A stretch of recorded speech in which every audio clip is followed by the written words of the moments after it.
Welcome back to Norman, Oklahoma. As you can see, an absolutely magnificent day. Cincinnati in town to take on the Sooners.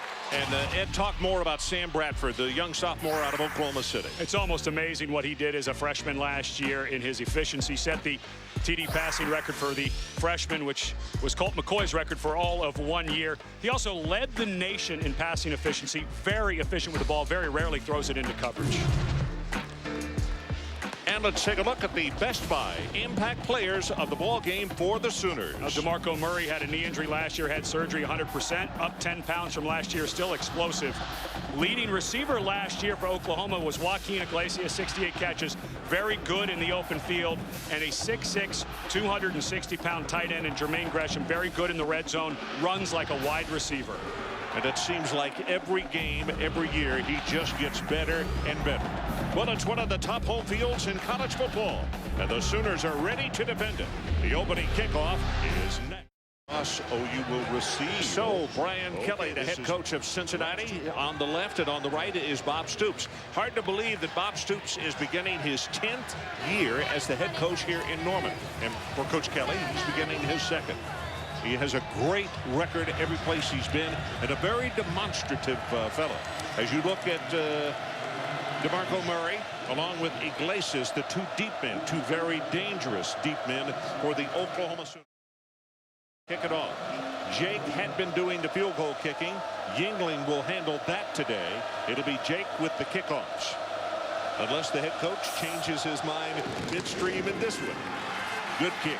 Deep into the end zone, and it is going to be returned by Iglesias, 5 yards deep, and he brings it out on the right side. He will not make it to the 15-yard line. Great coverage by Cincinnati. Battle on the tackle. So the starters for Oklahoma, you'll see at the top of the screen, it will begin to scroll. And as we look at that scroll, trotting out on the field will be Sam Bradford. Not many quarterbacks in recent decades out of Oklahoma City have gained a starting position here at OU. Sam, one of the first in more than 2 decades. And a young man who just burst onto the scene last year. We're going to see them in a hurry-up offense. This is new because of his experience. Even as a sophomore, they're going to go very fast today. From the shotgun, you can see he has 2 wide receivers to each side. Bradford out in the flat. Complete at the 15. That's Gresham, the tight end that Ed talked about just a moment ago. And they're going to say he is out of bounds just across the 16. And at the top of your screen, now you will see scrolling the defensive starters for the Bearcats of Cincinnati. And what a veteran group it is for Cincinnati. A bunch of seniors. They've been coached up for a couple of years now. Remember, Mark D'Antonio was here.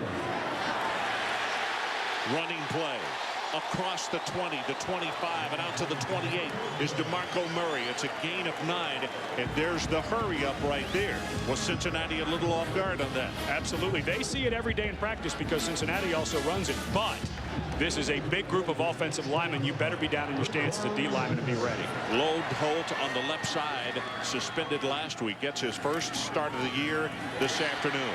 Quick out pass to number 1, Manuel Johnson, and he's had a gain of very close to 5 on the play. They'll spot him down at around the 31. So trying to gain a rhythm, we have to gain it with them up here because OU's doing a nice job of, is he about to go under center or is he going to go to shotgun? Yeah, that's the thing. You don't know the tempo because they'll change it between plays. He's waiting for the snap and gets it already. Bradford rolls to the right, has a man, and throws it complete. 42-yard line, and he's got Iglesias. That's good for 11. So 2 things, Ed. He hasn't been touched. And the pace right now, it seems as though Cincinnati's going to have to gain that page quickly. Kevin Wilson, the offensive coordinator, looking for consistency. Play at a high level by this offensive line every game. Bradford starts the ball game 3 of 3. Has a man open again. This one is tipped. And that's nice defense as it is Brandon Caleb, the intended receiver. So the impact players for Cincinnati. Well, Terrell Byrd, 3rd-team All-American, was suspended last week. Short guy who can get it done in the middle. Good to have him back. Connor Barwin was a tight end last year, now a defensive end. D'Angelo Smith and Mickens, 2 of the best guys breaking on the ball for interceptions. They'll be running under a lot of routes today. Brandon Underwood, a senior who is a transfer from Ohio State, actually is the man who got a hand on that last football. This pass thrown complete in the flat and down the sideline, untouched is Broyles. Broyles hit, he loses the ball, but not before he takes it all the way to the 27. D'Angelo Smith makes the stop, and it's a gain of 31, Ed. Well, and this is where Bradford is so good. There was a blitz in the middle, and he saw Broyles break out, and because the corner had to run with the deep route, that's D'Angelo Smith over there coming up trying to run. The safety coming over late.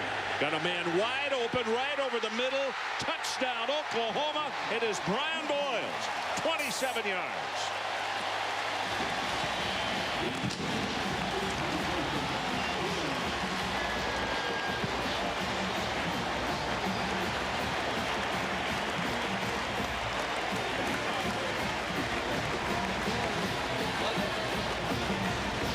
Folks, I don't know if you've gotten your breath or not. We haven't, and I'm afraid Cincinnati defensively has not either. That has been absolutely like a surgeon.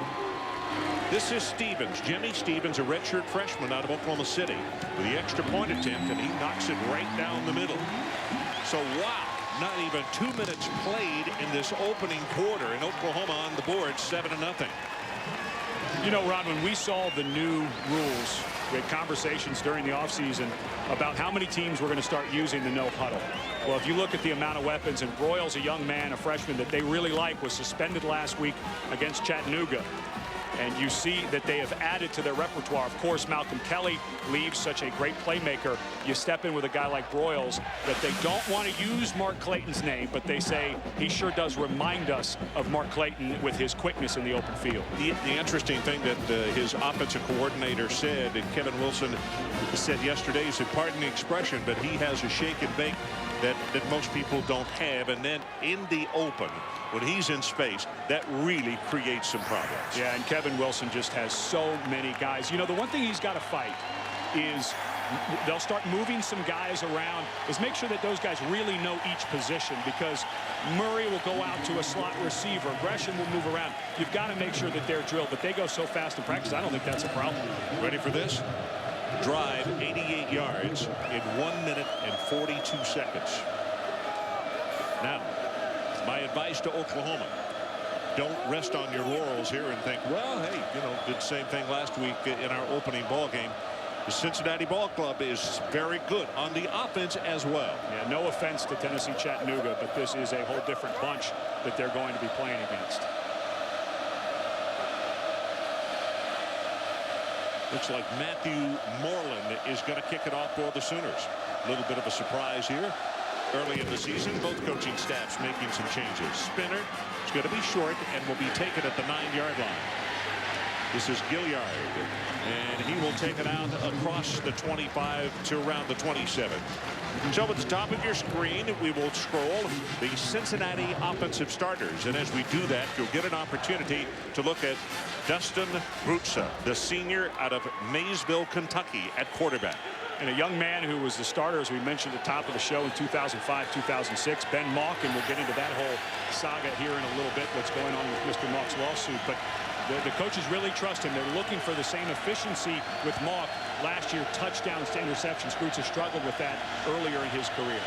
The lone setback is number 20, Jacob Ramsey, a junior out of Columbus, Ohio. And he'll get the handoff on first down right over the middle. Has 5, has 7, counted off at about 9 yards. Tackle made by Lindy Holmes, a senior out of Dallas, South Oak Cliff, out of the secondary. One thing that Oklahoma is concerned about is their linebackers. Only one guy, Ryan Reynolds, was starting experience, and this really the first game of the season with good competition. Running play again. They'll have the first down with the Jacob Ramsey as he takes it to the 39. Travis Lewis this time defensively. So, Ed, both ball clubs come out and they're not wasting any time at all. We're going to see about 100 plays of offense for both teams. Offensive coordinators will love it. I'm not sure about the defensive coordinators, or are you? No, this is a lot of stress on the defense. John Goebel checks in at tailback, number 22. They split him out wide to the left. So they go empty in the backfield with Brutza. Blitz coming off the corner, picked up nicely. Brutza Pass back over the middle, incomplete. A little bit hard and a little low to Dominic Goodwin. And here are the impact players as far as Cincinnati is concerned. Well, they returned all of their receivers, and it's a very good group. Dominic Goodman, not very fast, but very physical.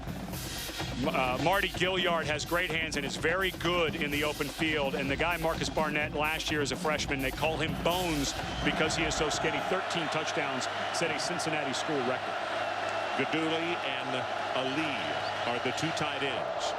Oklahoma shows blitz, and they come right into the play, and I mean, that thing was doomed from the get-go.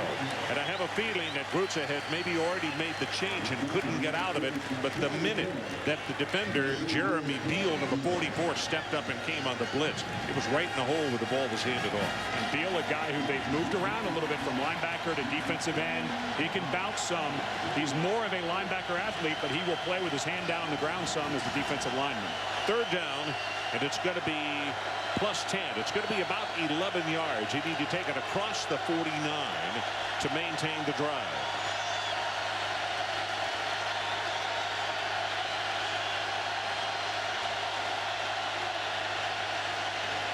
Pressure right up the middle.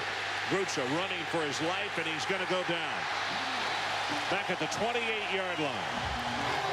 And for Cincinnati fans groaning, that was the smart thing to do rather than try to throw it away and get it picked. That was Travis Lewis who tackled it. Well, and Lewis is coming right here. He's just going to come to the inside. And I think the noise got to Cincinnati. They made an audible at the line, and it looked to me like the offensive lineman did not really know what the protection was. The right guard, Canfield, got over their leg. Huber with the kick. Not going to turn over, and now takes an Oklahoma bounce and goes back up the field in their direction. It'll be marked out at around the 38-yard line. So we'll take a timeout.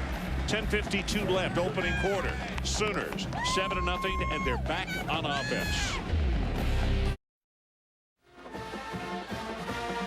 Welcome back. 7-0. Sooners lead. And look at the numbers on this young guy. Boy, in that opening drive, he just went right down the field. 5 of 6, 79 yards passing. Had a touchdown, and this time DeMarco Murray will get a breather, and it will be number 29, Chris Brown, a junior out of Alexandria, Louisiana, 5'11", 210 at tailback. And this time Bradford goes under center. Hands it to Brown. Nice block across the 50. And he is all the way into Cincinnati territory at the 47. D'Angelo Smith defensively on the stop. You talk to the Oklahoma coaches about their running game. Yes, DeMarco Murray is the guy who can make huge differences. But you always overlook Chris Brown because he's not very flashy. But the one thing that both Wilson and Stoops talk about is how well he picks up yards once he sees a hole. Here he goes again, and the youngster from Alexandria will take it for 2. That's Manilak. Ryan is a senior out of Pickerington, Ohio, 6 feet 235, a middle linebacker. The other thing that Brown does so well is takes care of the football. He will not put it on the grass, and then, you know, a guy like Bob Stoops who has a defensive background, he's going to get a lot of playing time if he doesn't turn it over. That is truly saying this is what Brown can do for you. Great protection, wide open in the flat. That's Brown. Brown will have the first down, and he'll take it down inside the 30 to the 29. And the protection up front, Lodeholm, Robinson, Cooper, Walker, and Trent Williams, simply magnificent. And Bradford saw he had 2 receivers on that side that he threw to Brown. They ran into each other. So he just very calmly came down to his running back. So a safety valve play picks up a big first down. And they sweep it back to the right this time. And Brown being very cautious, waiting for his blocks. It was Terrell Byrd, the outstanding nose tackle, defensive tackle, number 95 out of Cincinnati Coleraine High School. Byrd, a guy who, if he were 6'2", would be a first-day draft pick next year, but just about, they say 6 feet, but he's a little bit under. Really understands leverage, uses his hands very well. It is 2nd down and 5. The expression of playing in front of the chains has definitely been it for Oklahoma today. Murray back in the ball game, breaks a tackle, goes inside the 15. He is at the 13. It'll be another first down. And Ed, this may help you out in how we talk about Cincinnati and how good they are. We were told in practice on Thursday that the NFL scouts are writing 10 players, which 10 means reports. 10 different reports, which means that's how good they think the Bearcats are. Especially in their secondary, but right now Oklahoma's having their way with that.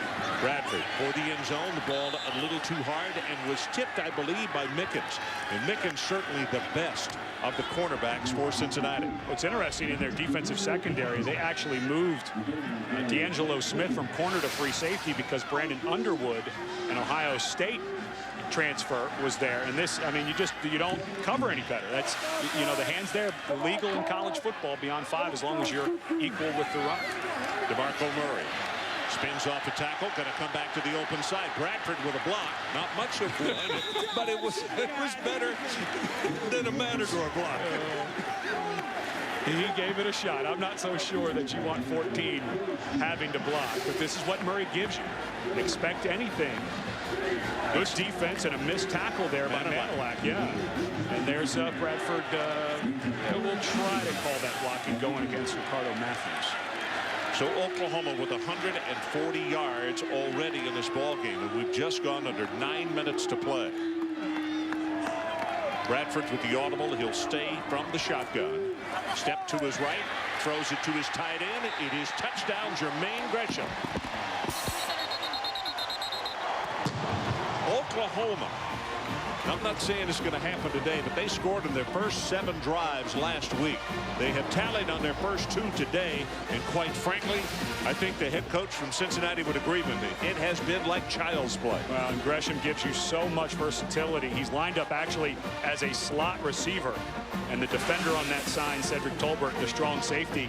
Usually you'd expect a strong safety to be able to run with a 260-pound man, but boy, 18 can really turn him. Jimmy Stevens has the extra point up, and it is good. Let's take another look as we go to break. Jermaine Gresham, the 6'6", 261-pound tight end, eludes the tackler. All Sooners so far.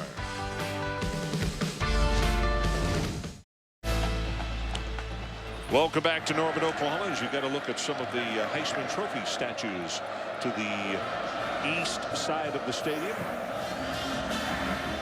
About to kick off is Matthew Moreland. Was that first drive? Just under 2 minutes, 2:26. Yeah, I'd say the no huddle's working so far this season for Oklahoma. We have not even played half of the first quarter yet. Here's the kick. High spinner, going to come down at the 7. Gilliard again. Spins around, trying to break it free. It does at the 40, 45, 50, and then is going to be taken out of bounds as he crosses midfield. That was Moreland, the kicker, who made the tackle. Well, here's a reminder. NASCAR Sprint Cup Series. Well, it's going to head to Richmond now. And you know, it's now or never for these 3 guys. Jeff Gordon, Casey Kane, and Clint Bauer. And that is, as you know, they all got one last shot at making the chase. The NASCAR Sprint Cup Series, Chevy Rock and Roll 400 at Richmond on ESPN. It's 1 o'clock on Sunday. Best field position for Cincinnati today. Blitz is picked up nicely in the pass. He's caught, and that is Gilliard, who will take it inside the 35 to the 32. Top of your screen, you will see a scroll of the defenders for Oklahoma. Brent Venables, the defensive coordinator, sitting down with him yesterday. He coaches the linebackers as well. I mentioned at the top of the show, Ryan Reynolds, the only guy with starting experience. And against this spread offense, if they don't get lined up right in the pass game, you could have some holes. Biggest threat for the Bearcats this afternoon from the 31. And they counter on what looked like an option play, and what a defensive stop. Travis Lewis was not fooled. That's a great looking play if you sucker the linebacker. If he stays at home, as he did right there, it looks bad. And this is exactly what Coach Venables was talking about. Look, all the action is going to go to the left. And Travis Lewis, who's just a freshman, they were expecting him maybe not to play with an ankle, does a wonderful job of realizing it's coming back and staying right where he needed to be. I know they're young, but they have so many numbers at linebacker. Pass out in the flat, a little too tall. It was intended for Kazim Ali, and it'll go incomplete and stop the clock at the 7:13 mark. You know, you mentioned at the top of the show Cincinnati's problems with their kicking game. Jake Rogers, their usual kicker, just had a hard time transitioning from practice into a game, and now you're in a situation where Brandon Yingling, who has never attempted a field goal in college, may have to come out. If I'm Cincinnati, I want more than 6 or 7 and thinking field goal, because that's not a guarantee. Yeah, that's a great point from where they are. As the blitz comes off the corner, and the running play is going to be stopped at the 26. So Grutzer will take it. And this is going to be a 42, 43-yard field goal attempt. What would you do? And it's right on the edge of Yingling's range. When we talked to Brian Kelly, he said about the 25-yard line. I think they need to go. There's just too much momentum right now for Oklahoma. You miss a field goal, or worse, you get it blocked. I think this is the right call by Cincinnati. 4th down, and the line to make is the 21 of Oklahoma. Cincinnati trailing 14-0. First quarter. Grutzer, pressure, steps up, runs into his own man, now drills the ball, and it was caught. Where are they going to say he caught it? Whoa, this spot is going to be also important, as Dominic Goodman did a great job of coming back to catch the ball. Well, and it's because he had to come back, and I think it was because Grutzer had to avoid that pressure to his right. It was the pressure of Jeremy Beal, and he had to avoid that. And probably see a replay on this, but I think it's because he had to avoid it that they couldn't get the first down.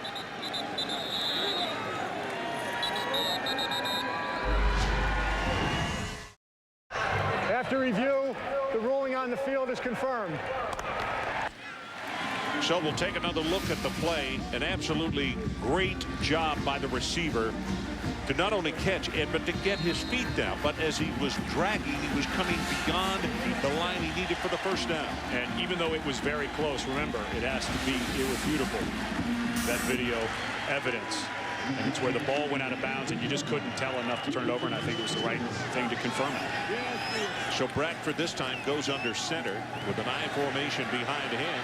Going to throw long, and the pass is thrown well out of bounds and incomplete. And for the first time this afternoon, it was a hit on the quarterback.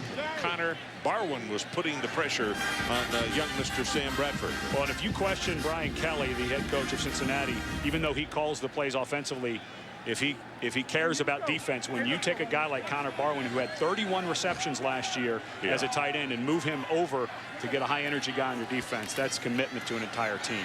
This running play will only go for a couple. And let's check in back in New York at the ABC studio. So we're back in Norman. It is 3rd down. Sooners need to take it to the 32-yard line, and Bradford is hit as he throws, and that was Mandalak, the middle linebacker. So that's back-to-back plays at Cincinnati. Gets pressure on the quarterback, and it pays off for him. This is the first punt of the afternoon for the Oklahoma Sooners. Yeah, and I think Joe Tracy, the defensive coordinator for Cincinnati, got tired of seeing Bradford sit back there and not be pestered. And, you know, he looked at the tape from last year, and not many people pressured Bradford because he was so efficient. Well, I think he's now going to make a choice. I think we're going to see more of that throughout the game. He can't let Bradford just stand back there.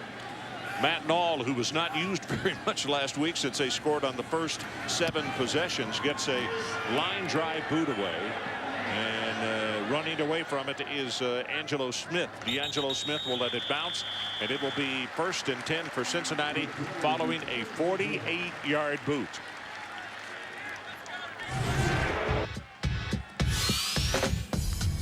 Well, last year, Ben Mauck, of course, this was at Wake Forest in 2006. He separated his shoulder, broke his arm, came back. Because he was a graduate student, could play right away. 31 touchdown passes, only 9 interceptions. Really made things happen. Beat out Dustin Grutzer right at the end of camp and had an amazing year. And we'll give you more of an update what's going on with his eligibility. It's been a long, hard fight. That's Bennett in motion. Barnett, I should say, and straight ahead with the play will be a gain of about 5. Todd Harris, let's check with you on the sideline. Well, Ron, just to follow up what Ed was talking about, Ben Mock's situation, he went to the reinstatement committee, which is basically the third step and final step for him to get his eligibility back one more year. They denied him on Wednesday afternoon. Now, I spoke with Ben Mock's attorneys yesterday, and they said it is not a done deal yet. He has still got one more opportunity. It's really convoluted. It really hinges on his freshman year at Wake Forest. He did not play it down, and he says he was only in there because he was an emergency quarterback backup, but never played it down. Now, he's trying to get that year back, and Ron, what it really hinges on is Cincinnati has left the door open. Would they like to see him back? Probably so, but they can't play him, even though there's an injunction against the NCAA that will let him play, because if he does play in a game or practice and then is later ruled ineligible finally by a court, they would have to forfeit the victory or a game that he played in. So it's really a long, drawn-out process, but in speaking with Ben Mock's attorneys, they say the fight is not done. Ben is actually a student at the University of Cincinnati working on a master's degree right now. Okay, Todd. Well, you can see Grusa, who is the man manning that position now, if you will, picking up the first down a moment ago, and then straight ahead with the running play, it's Goebel for a gain of 4. And the key to this whole thing is you have 5 years to play 4 years, unless you have 2 or more seasons taken away from you for things outside of your control. Ben Mock, of course, had 2006 taken away from him from the shoulder and arm injury at Wake Forest. Now he's saying my freshman year at Wake Forest was also taken away. The NCAA didn't think so. So that is what the discussion is about, whether he truly lost that second year for things outside of his control. Blitz coming right up the middle, and he is going to be sacked again, this time at the 34, and Jeremy Beal has just had a sensational opening quarter. He's only a sophomore out of Carrollton, Texas. It was interesting yesterday when we were talking to Brent Venables about Beal, just a sophomore, and he was in line to play quite a bit at middle linebacker, but because they had such good recruits at that linebacker position, we're starting to see them. I mean, Travis Lewis, these guys are so good. They thought that the young man Beal would help them more immediately at defensive end, and I would say the coaches are right so far. What an embarrassment of riches, though. It's up under heavy pressure, throws it and has it complete. In the flat is Gilliard, and Gilliard will have a sizable gain, but it's 9 yards short of the first down. Let's take a look now at the city X Factor. Well, there is such a fine punter for Cincinnati, Kevin Huber. He led the nation last year, first team All-American. And as this game gets close, which we think it may, this could be the X factor, because Oklahoma was 78th in the country last year in punt return yardage and had a difficult time out in Colorado with field position, which may have cost them that game. Huber's kick, left footer. Boy, he bangs this one. It is a dandy. It's going to hit at the goal line and bounces in for the touchback.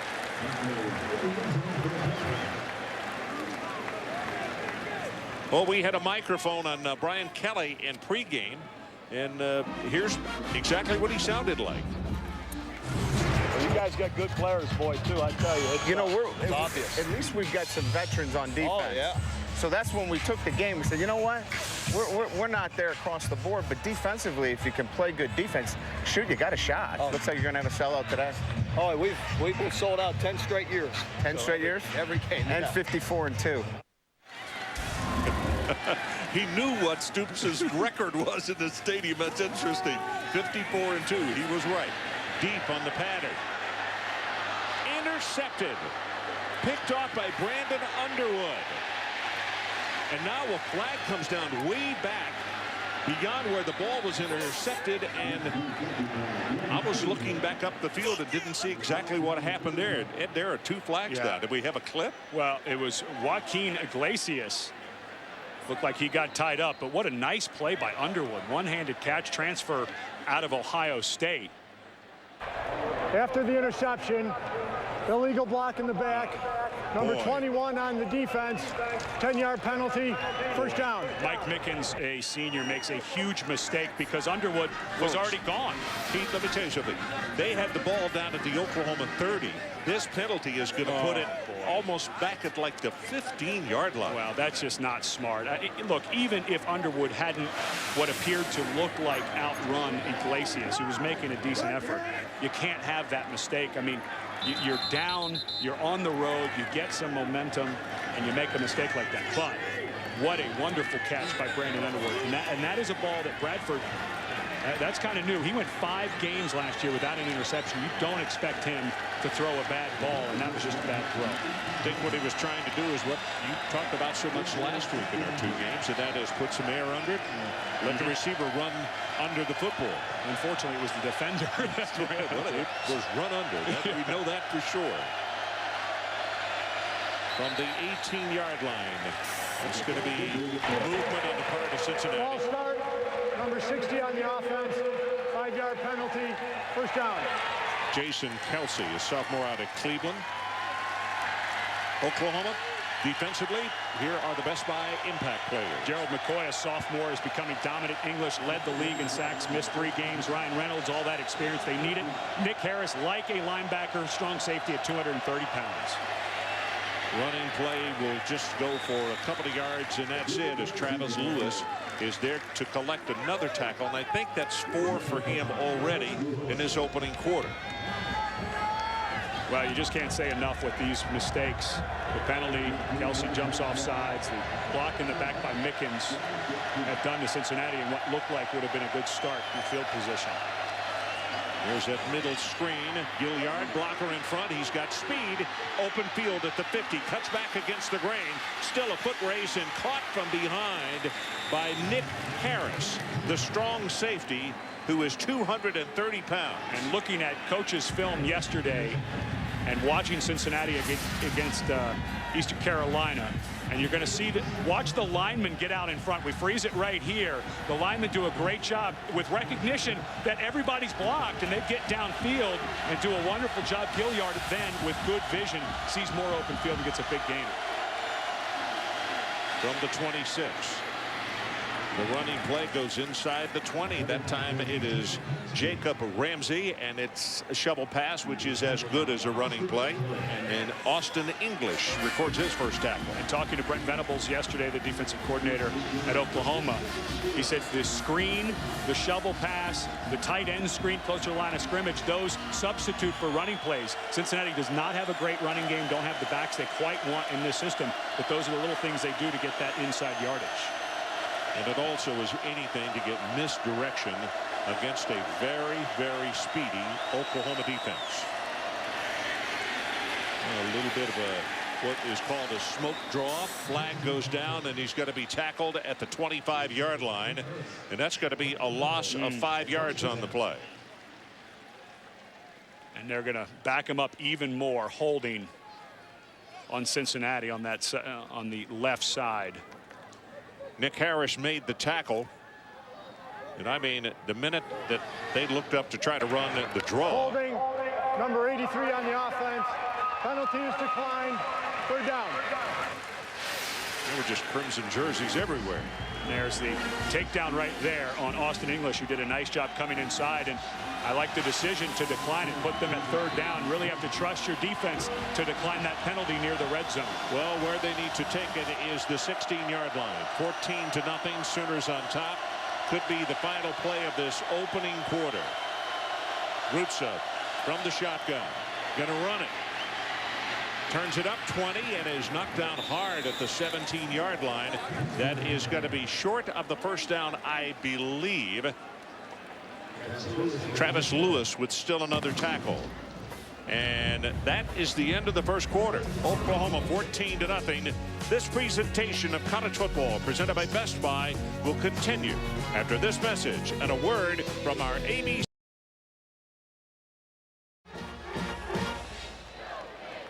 Welcome back to Norman. You look at Cincinnati head coach Brian Kelly, and it would appear that he's going to send his offensive unit back out on the field rather than the field goal unit. And I think with the change at kicker and a senior who's never attempted a kick, this is the right thing. Now, don't get fancy. Either a quarterback sneak or take one of your 230 or 225-pound running backs and go straight ahead.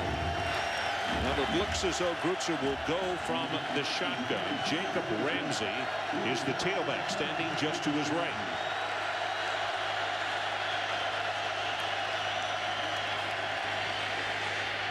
Throw back, got it complete. Not only the first down, it'll be first and goal at the 4-yard line.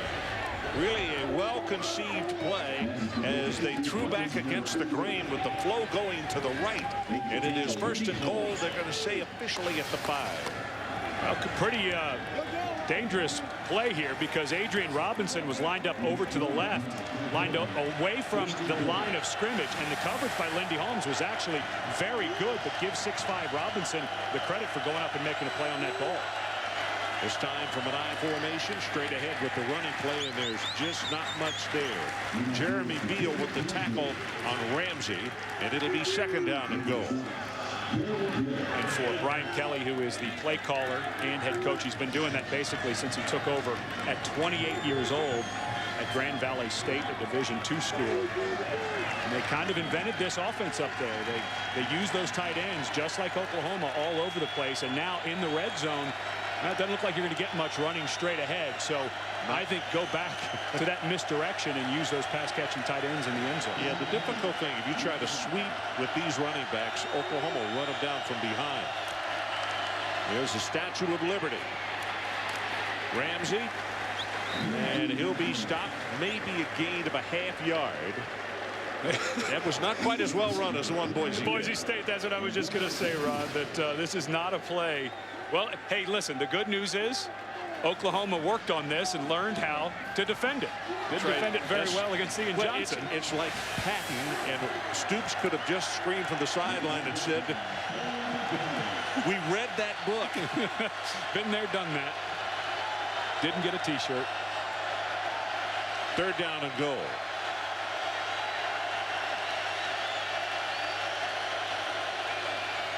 Grutzer rolls the pocket, throws it complete at the 1-yard line, and Ramsey will be denied the end zone. Jackson and Lindy Holmes combine on the stop. Well, you've got to finish this run as a running back. Lindy Holmes at 201 pounds, he's not a small guy, has moved around from corner to safety. But that was a nice tackle by Brian Jackson, the corner. Right back to the line of scrimmage. 10th play of the drive. Quarterback sneak over the top and waiting for a signal. Touchdown, Cincinnati.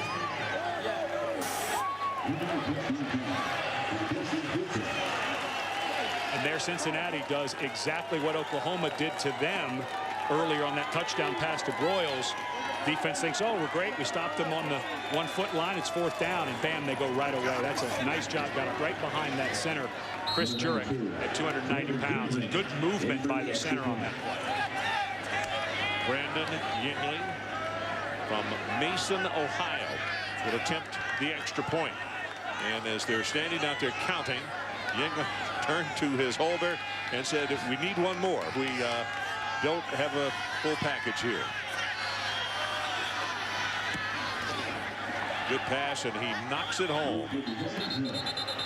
Well, and Bob Stoops knew that they were running to the line, was trying to get a timeout. The official did not see him. Touchdown Cincinnati. All of a sudden, we have a ball game. So Coach Kelly paces the far sideline, but in a far better mood, I would imagine, and I can certainly agree with him. His football team just used 4 minutes and 16 seconds in 10 plays, 82 yards, and it is a 7-point ball game. And boy, did his defense need a breather. Oklahoma averaging right at about 2 minutes for their scoring drive. So Cincinnati in this game taking their sweet time. Rodgers with the kick. Going to come down 2 yards deep, and this is Murray. He'll return it. Murray gets by one wave, then runs into his own man and is tackled at the 25. Well, let's take a look at our Aflac trivia question. And it is. DeMarco Murray rushed for 5 touchdowns against North Texas in 2007. Who holds the Sooner record for most rushing touchdowns in a ball game? I mean, Billy Sims is the first one, but it can't be that because that's too obvious. And I think I can actually look that one up in the book. So no, we're not going to let you. You have to play fair on this. Oklahoma will play conservative. You know, you can take a get. There are so many in traditional guys that have been All-Americans here. You can pick Billy Vessels, any number. Who's that guy for the Vikings now? What's his old? What's Adrian Peterson? Yeah, he was okay. But I don't think he ever like that big rushing touchdowns. Big opening there for DeMarco Murray, and the sophomore from Las Vegas, high stepping it all the way to the 37-yard line. Terrell Byrd defensively for Cincinnati. And again, the no huddle, and they speeded up. This time Bradford started calling out signals. Cincinnati was bouncing around trying to make sure they got set, and now he's going to reset his backfield. That's Murray going from his right over to his left, and he throws it. Got a man open. Defender took a wrong step, and as a result, it is going to be a very long game. That is Iglesias, as Brandon Underwood forced him out. In Oklahoma right now, and I love this, as soon as they get it, the coaches started waving, let's go, let's go, let's go. Some of the offensive linemen lost weight in the offseason to get ready, and they're going fast. Well, one of those load holds at 337 pounds, lost 13. And may not seem like a lot as far as the total package, but he said it has helped him. They slow it down just a little bit, and you see a triple set wide receiver set to the left of your screen. Let's clap the fullback in motion. That's the direction they go. And they bounce it outside, and picking up the first down is Chris Brown. He'll take it all the way to the 12-yard line. It'll be 1st and 10 Oklahoma with a gain of 11. You know, it's interesting talking about this offensive line yesterday with Kevin Wilson, the offensive coordinator, who used to coach the offensive line, now coaching fullbacks and tight ends. He was very blunt with us, talking about how much they needed to play more consistently.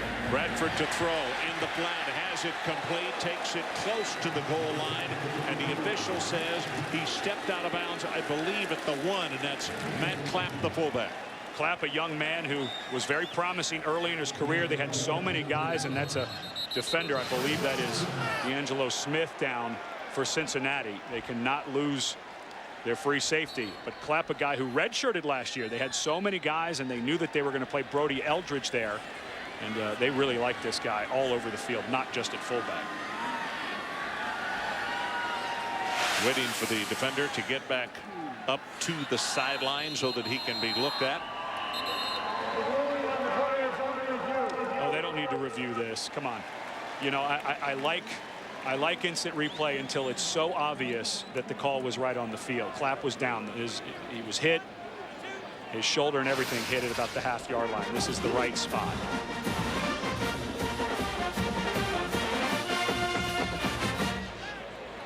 D'Angelo Smith is the man, as we stated, had the hit, and there it is right there, and he comes down. It would appear that he did not hit the cone when he was in the air. I assume what they're looking at is if he did, it would have been a touchdown. Yeah, if he would have hit, if the ball would have hit the pylon, you have touchdown. But it was so clear on the couple of replays we already showed that it was not. I just think sometimes you have to be a little more conservative, because now Oklahoma has something going, and you look, they're knocking on the door, and Cincinnati is going to have a yeoman's effort to keep them out. The play stands is called on the field. First down. Well, everybody watching at home knew that that was the case. So the ball is on the half-yard line, and Cincinnati quickly gets their defense back out there, and from the near sideline, the Sooners bring their offensive set. Chris Brown remains at tailback, and he'll have Matt Clapp, the fullback, in front of him.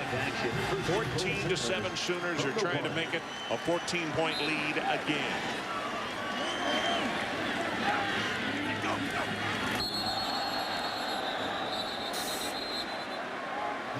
Terrell Byrd is the man who moved, and offside, 95 on the defense.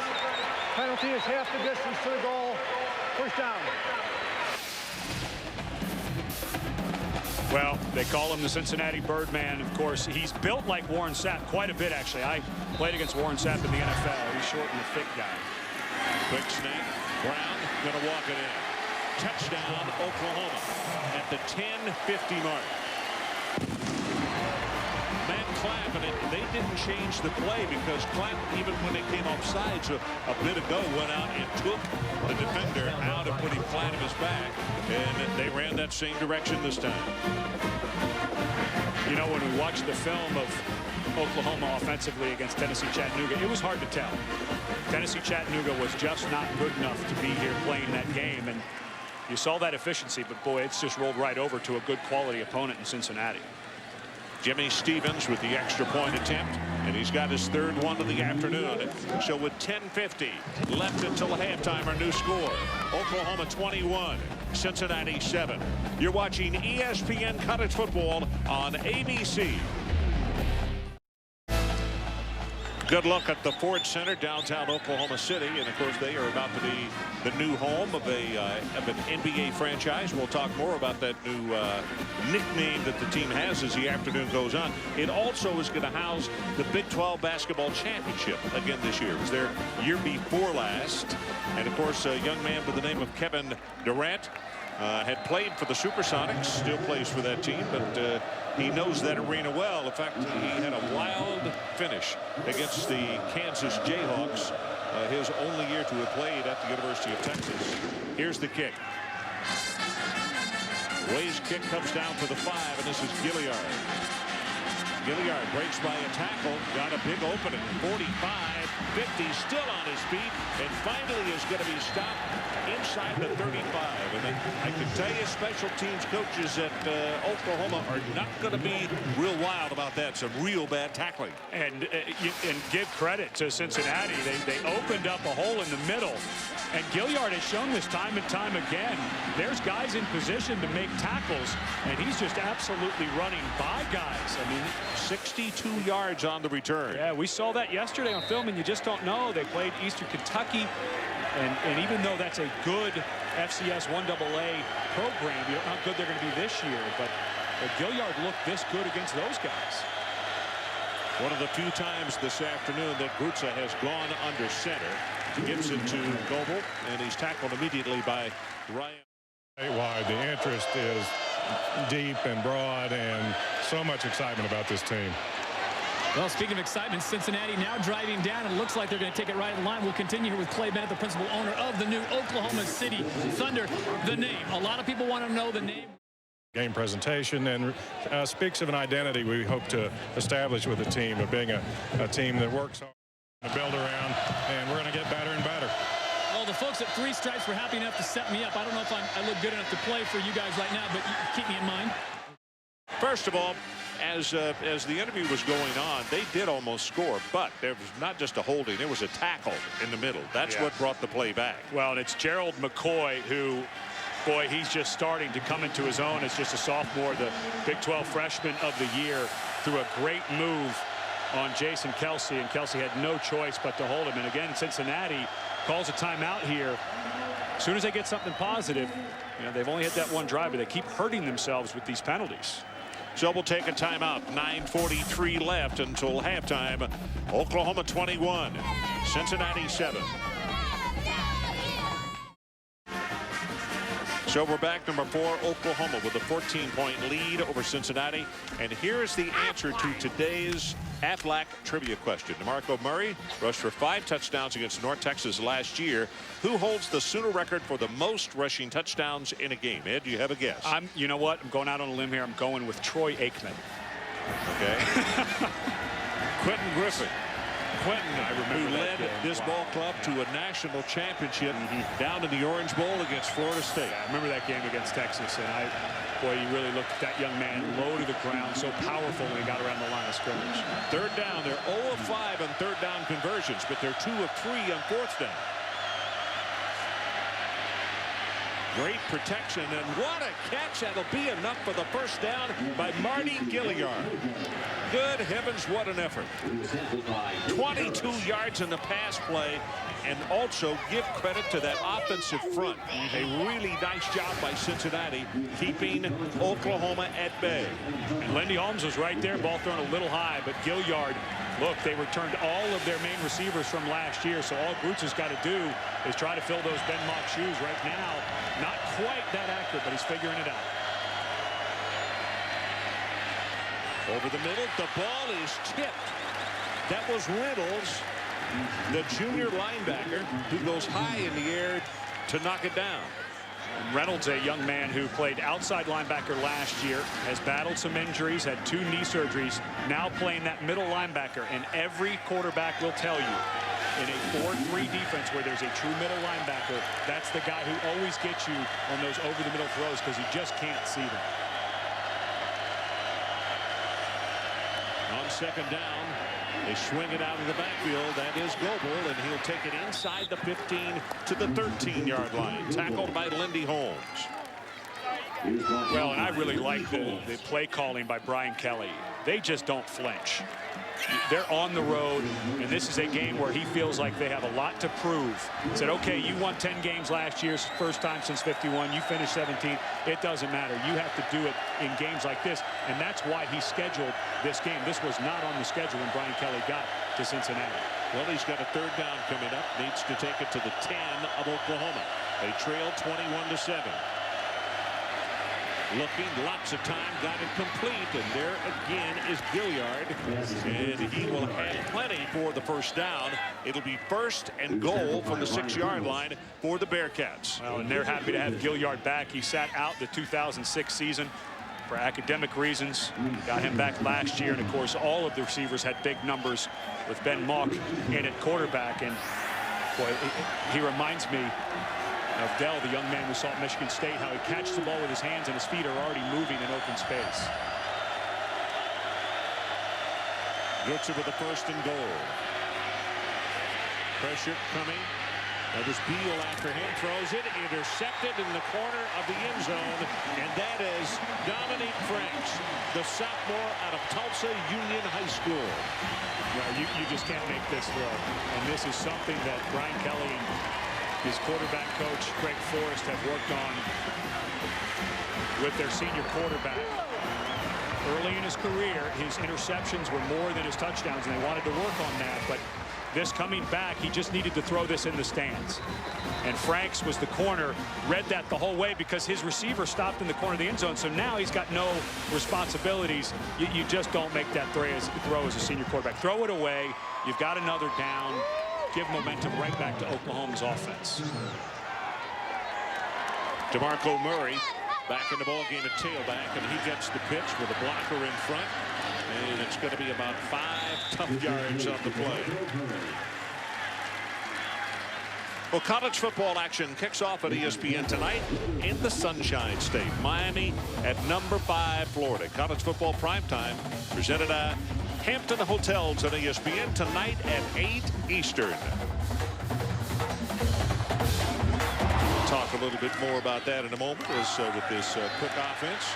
They got another play on the board.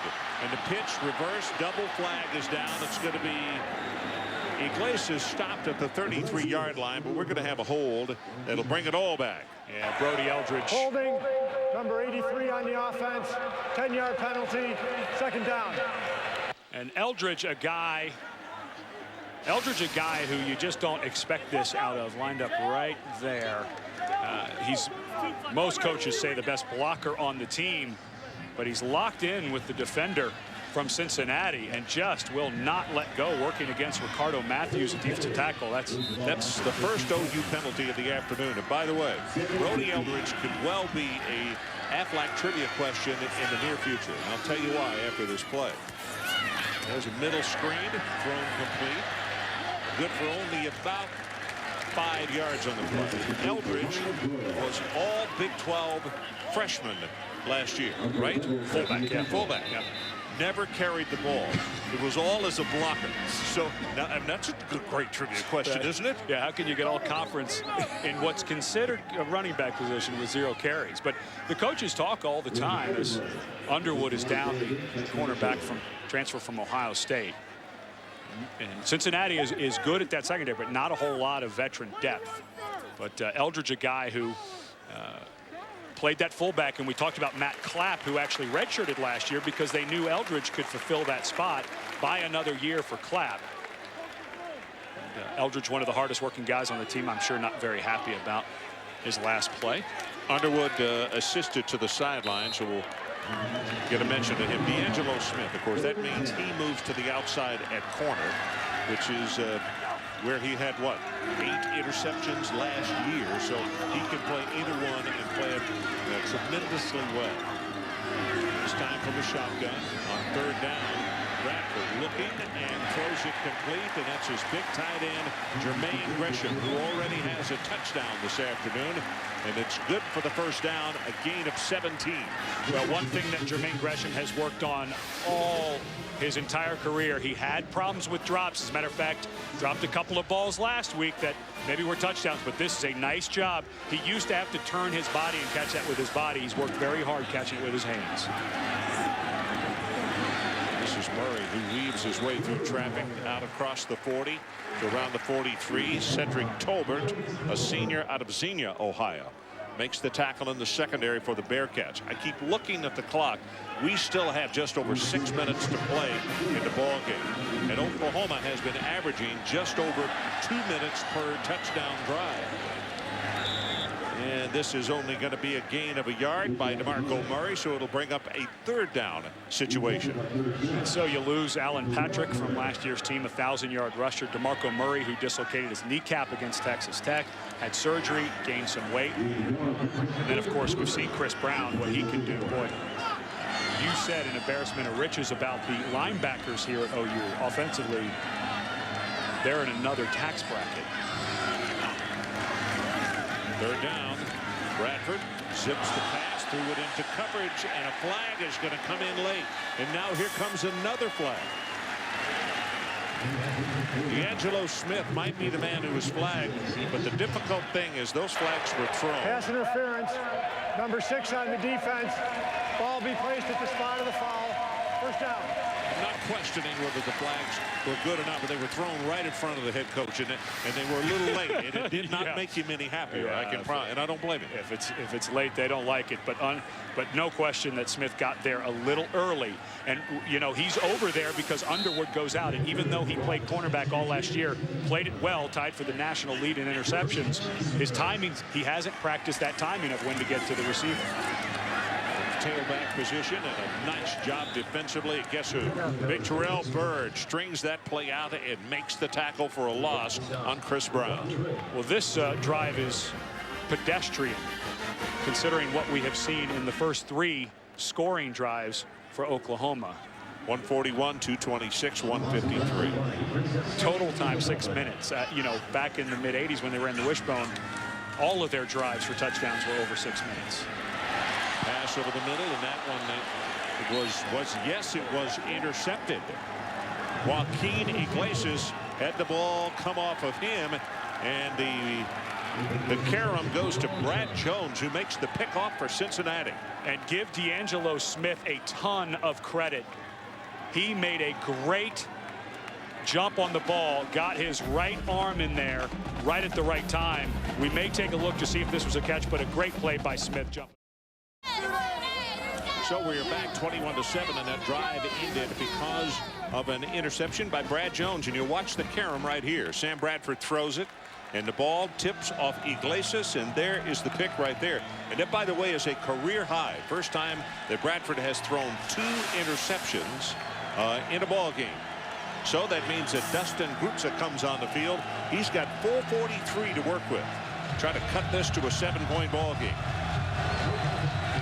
or at least to an 11-point ball game.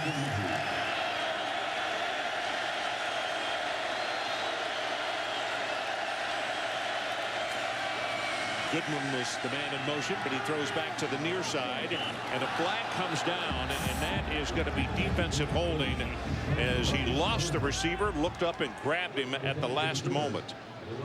Yeah, that's a linebacker, Keenan Clayton, who's playing strong side linebacker after safety last year. Pass interference, number 22 on the defense, 15-yard penalty, first down. And let's go back to New York and Matt Weiner. Matt, what do you have for us? Ron, this Sports Center right now is presented by Vizio, and teams and organizers are reacting to Tropical Storm Hannah up and down the East Coast today. The Phils-Mets game scheduled for today was postponed till tomorrow. Play was suspended at the U.S. Open, and tonight's scheduled NASCAR Sprint Cup race happens tomorrow afternoon on ESPN, 1 Eastern. Okay, Matt, thanks so much. This running play will go across midfield as Goebel will carry it. Reynolds and Travis Lewis combining on the stop, but I assume that means that Serena will not get an opportunity to win her third U.S. Open tonight if that schedule gets pushed back that far. If I'm Cincinnati, I'd let some of this clock melt. I know they're a no huddle, but boy, I don't want to see Sam Bradford back on the field. I know he's got those 2 interceptions, but in the 3 scoring drives, I'd want to eat all of this clock.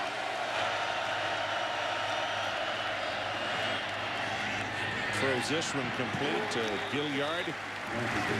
Picks up the first down. Gilliard has been the guy who has done absolutely everything right today now. Dominique Franks makes a tackle on him.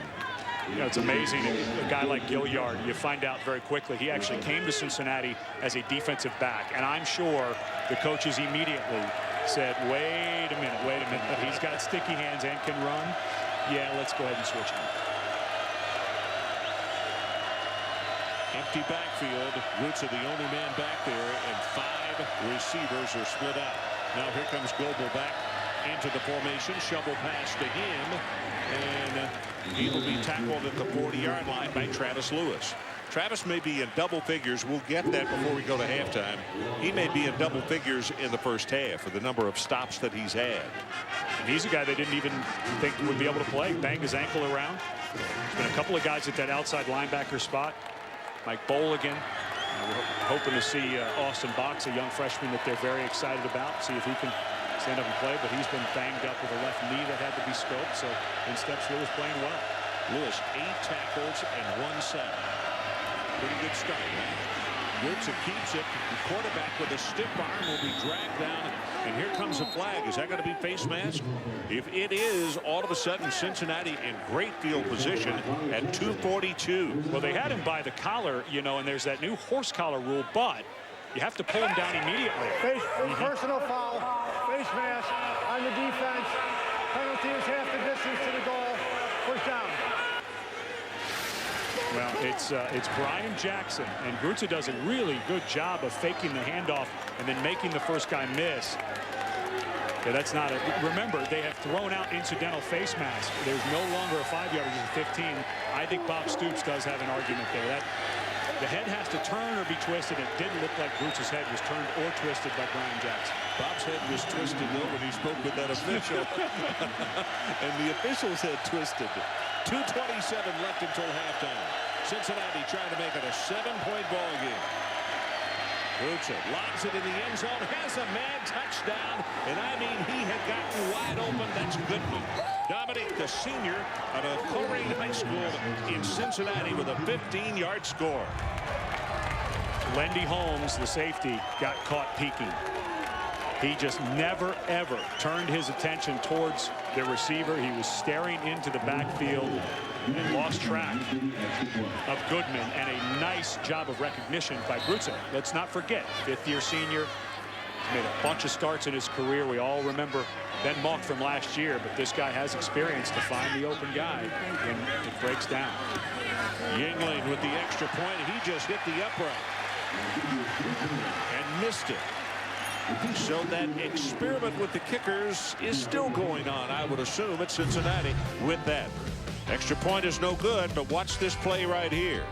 Deep into the end zone, and I mean, boy, almost the first guy out to practice is what he looked like. 21-13, Oklahoma on top, and coming up on the Cooper Tires halftime report. John, Craig, and Doug will have highlights and scores from around the country this afternoon. And I know the number one thing for Cincinnati, they run that spread, hurry up, they've got to go score. But we just showed a graphic a moment ago of how quickly Oklahoma has scored in their 3 possessions. So now Oklahoma at 2:16. This is an eternity for Sam Bradford. At least it was in the first quarter. Well, this kick is returnable. And on the run, the ball is dropped. Iglesias picks it up. Now Murray, and Murray on the run. 35-40 and out to the 45. And how many times have you seen something like that occur? Everybody breaks down for a second, and it causes a larger return than you would have had given up. For some reason, when a ball is loose like that, defenders break out of their lanes. And it's like, there's the ball, I've got to go get it. Instead of staying at like a wall so that the runner has nowhere to go, they all start moving around, and sure enough, you find a hole usually, and that ball is picked up clean. Haven't heard from Brian Broyles in a while. The redshirt freshman out of right here in Norman had a great first quarter as they get Murray out of the backfield. DeMarco catches the ball, takes it across midfield. That's enough for the OU first down as All-American Mike Mickens tackles him. And at 2:02, the clock will start once the ball is set for play. So not moving. Not anymore, because it's under 2 minutes. Has to be 1:59 or under. Sam Bradford with the audible. Throws this one to Murray, and Murray goes down, not out of bounds. Clock continues to run. 1:36, 1:35. Oklahoma has all 3 timeouts. You know, they run the hurry up, so this is right in their wheelhouse. They have plenty of time. Madu in at running back, and the ball thrown very high, intended for Jermaine Gresham. Jermaine 6'6", but that one was still too high. Really feels like Bradford has gotten out of the rhythm that he had in that first quarter. And the last couple of drives before this one, they didn't quite do at the fast hurry up we had seen in that first quarter. And I wonder if he got used to that, and now he's out of that rhythm, because he's had a couple of bad passes in the last few series. Turns and says something to Madu, and the ball was snapped, and he was not looking for it. And Oklahoma is really fortunate they didn't lose the football. The ball was snapped, and I believe it hit Bradford on the arm. That is our second timeout of the half. And wisely, Cincinnati takes the timeout, because now you have Oklahoma behind the sticks, and Cooper, the center, did not get, he got the signal from Bradford to snap it. He didn't know that Bradford had called off the snap, and now you have 4th down and 11. So Cincinnati all of a sudden takes their timeout. And you've got to think that Oklahoma is going to punt here. You can see John Cooper kind of disgusted with the whole situation. Senior out of Fort Collins, Colorado. Well, right now we have a break. Let's take a look at the Pacific Life game summary. Well, it sure looked like this was going to start to become a runaway. Broyles got open, and then Jermaine Gresham with his great speed and stiff arm. Good block by Manny Johnson on the corner. And then Cincinnati, all of a sudden, it looked like all the momentum in this place and the entire city of Norman was on the side of Oklahoma, and a good job by Grutza to find the open Goodman. So now it is up to Mike Knoll, who has been a very inactive guy both last week and this week because of the prowess of the offense. The punter in for what, his second punt of the afternoon. D'Angelo Smith is the deep man for the Bearcats. Good high hanging spiral. Going to turn over, but it's a little too far. It'll go 5 yards into the end zone. Cincinnati will have 76, or let's call it 66 seconds to play with. They're down 21-13. Ron Franklin, along with Ed Cunningham, and Todd Harris is joining us today. Harris is with us today. Great. Yeah, the man from Thunder. He's got all that gear. We're going to have to get some from him. The new nickname of the Oklahoma City NBA basketball franchise, the Thunder. We'll talk more about that in the second half. Great to have Todd along with us today. Jacob Ramsey checks in tailback. And let's see if it's conservatism as far as Cincinnati's concerned, or if they try to make some noise here.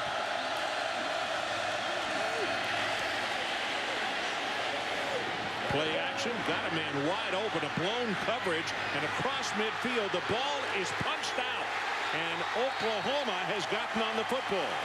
I think this is going to be reviewed. From my angle, it looked like Goodman touched the ball while he was out of bounds and the ball was out of bounds. A late flag comes in, and what we need to look at is the sequence, as Ryan Reynolds is the man who punched it out. But who was out of bounds when the ball was punched? It looked to me, this ball looked like it was out of bounds. After the play was over, personal foul, number 85 on the offense, 15-yard penalty. It will be first down. Okay, here we go again. Now, he comes right here. Reynolds will punch the ball out. That ball is very much in play. And Oklahoma gets on the football right there. That should be Oklahoma football. It looked to me like Goodman touched the ball. He was in bounds, though. It looked like the right side of him. Watch his right leg. No, see, when he punches, he has not stepped close to being out of bounds. That ball is in play. Right there. No, it doesn't matter if he does not have possession. Gotcha. The ball is recovered by Oklahoma. That's Oklahoma football. Nick Harris. Then the penalty came, and we'll see if they explain a little bit more, but him trying to recover it out of bounds has nothing to do with anything. The ball is still in play and is recovered by an Oklahoma player there. You agree, don't you? Well, they're getting a review. I mean, the thing that I would think is the offensive player was out of bounds when he touched the ball in the field of play. Doesn't matter.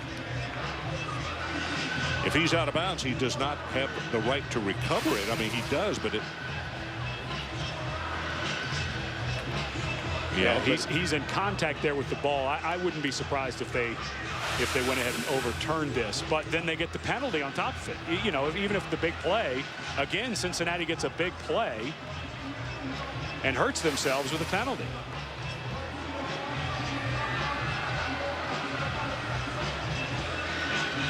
It was Marcus Barnett. It didn't look like Barnett was really swinging. Just kind of a little slap. Not a place to do it. No, you had the entire jury box was there. You didn't know where this play may end up.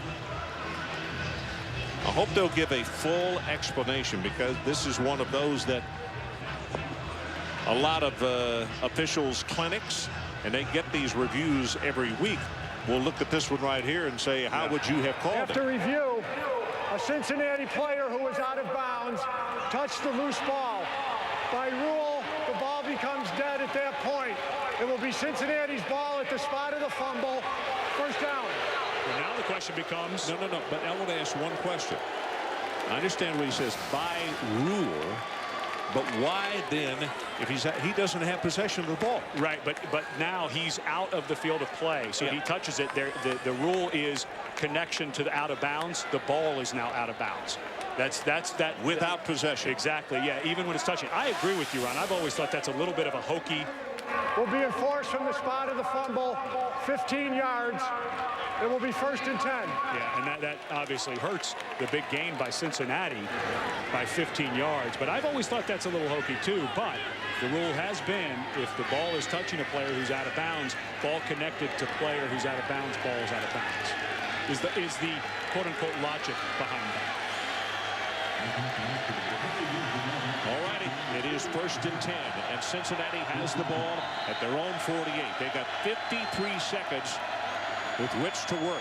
Middle screen, and a hit at the 45-yard line as Gilliard makes the reception. And the Bearcats very quickly back to the line of scrimmage. Travis Lewis now in double figures with the first half tackles.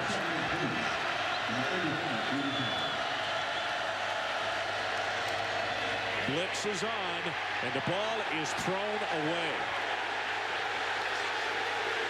Lewis is the man who was tracking him down. That ball was behind the line of scrimmage when it was thrown, and I think that's what he's being told right now. Well, you're allowed to throw it away once you get outside of the tackle box. There is no penalty for intentional grounding. The quarterback was outside the pocket, and the pass went beyond the line of scrimmage. Well, that's part where I didn't see it. As long as it goes beyond the line at any point, but it didn't look like it to me. Yeah. And I hear the Oklahoma fans, because that ball went high in the stands, and I watched it the whole way. Still didn't look like it went beyond the line of scrimmage, which is the rule. At third down, and they will scrimmage from the 45. Quick pass into the flat. Oklahoma is all over that one as Dominic Goodman made the reception, and he just had no place to go. And how big a deal is that personal foul penalty now on Marcus Barnett?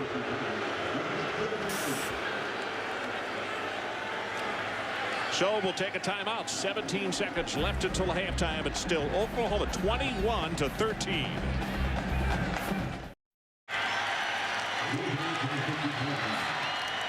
So we are back.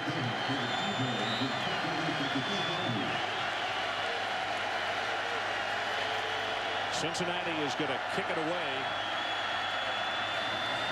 Huber with the kick, trying to hit this one so that it cannot be returned. And it's a dandy. Going to be touchdown inside the 2-yard line. D'Angelo Smith down there to make the touch dead. 6 seconds showing on the clock. And Bob Stoops has to be breathing a huge sigh of relief. I mean, this game, talk about the tale of 2 quarters. And, Bradford, who started out sensational, fell off a little bit there. He's not going to get a stat here. Maybe well, he'll get a rush because he'll either take a knee or he'll probably want to go forward because they're on the 1-yard line and not get the safety. But Grutza with that interception in the end zone was huge. Just a ball he should not have thrown. And he'll go through the season. They'll work that stuff out, but don't want to do it on the road against the number 14 in the country.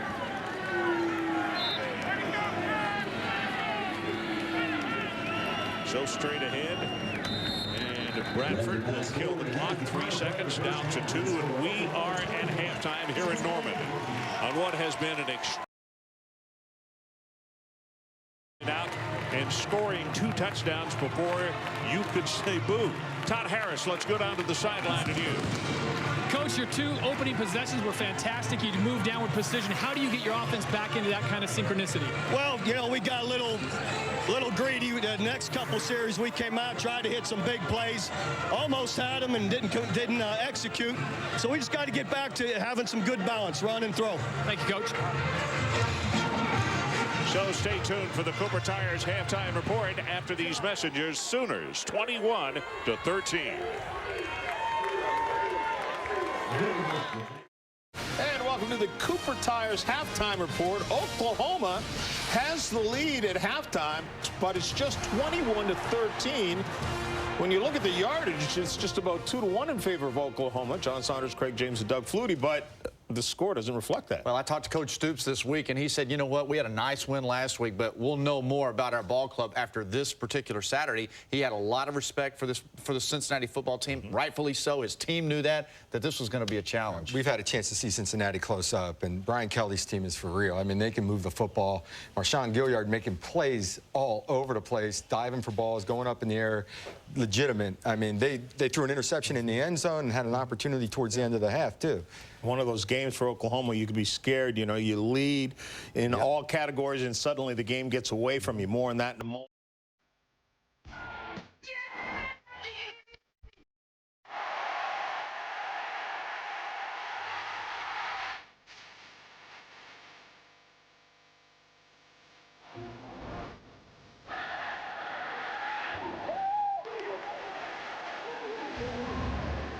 Welcome back to college football, presented by Best Buy. 21-13, our score at halftime as the Oklahoma Sooners came roaring out of the blocks. And that's the only way you could put it. It looked as though this thing might be a rout. Not so. We talked off the top of the telecast that this Cincinnati ball club won 10 last year, had 17 people returning takeaways. They had 42. It's tied for the national lead, and they had some big takeaways in that first half. They're back in the ball game. That's the most important thing.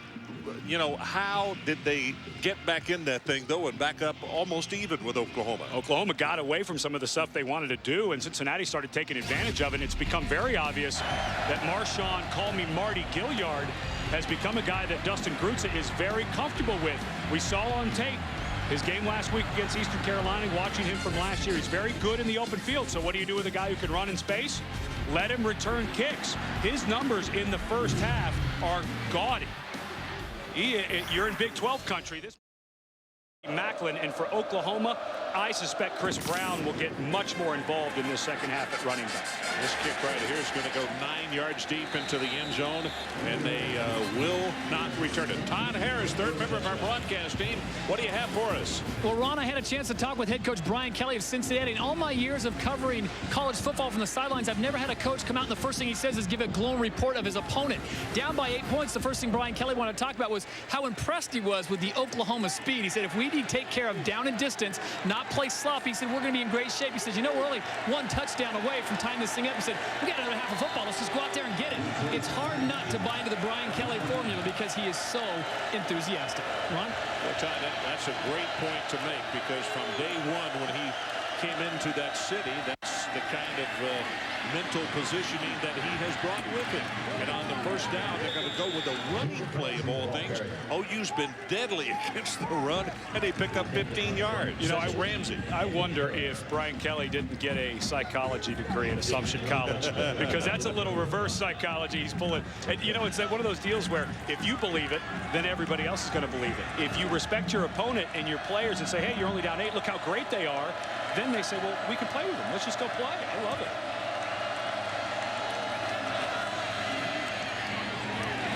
His arm was hit. I think that Jeremy Beal might have gotten a hand up. And right now, let's take a look at the Pacific Life game summary. You know, what's amazing as we look at these stats. Here's some stats that will blow you away. Of course, 275 total yards, 148 of those for Oklahoma on their first 2 drives.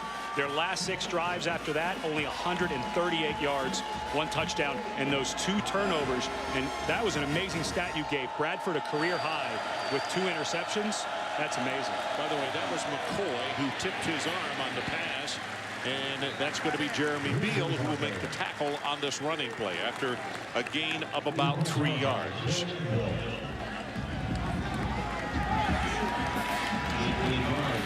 So Cincinnati goes right back to taking care of business as you look at Cincinnati 0-14 all time against top 5 teams.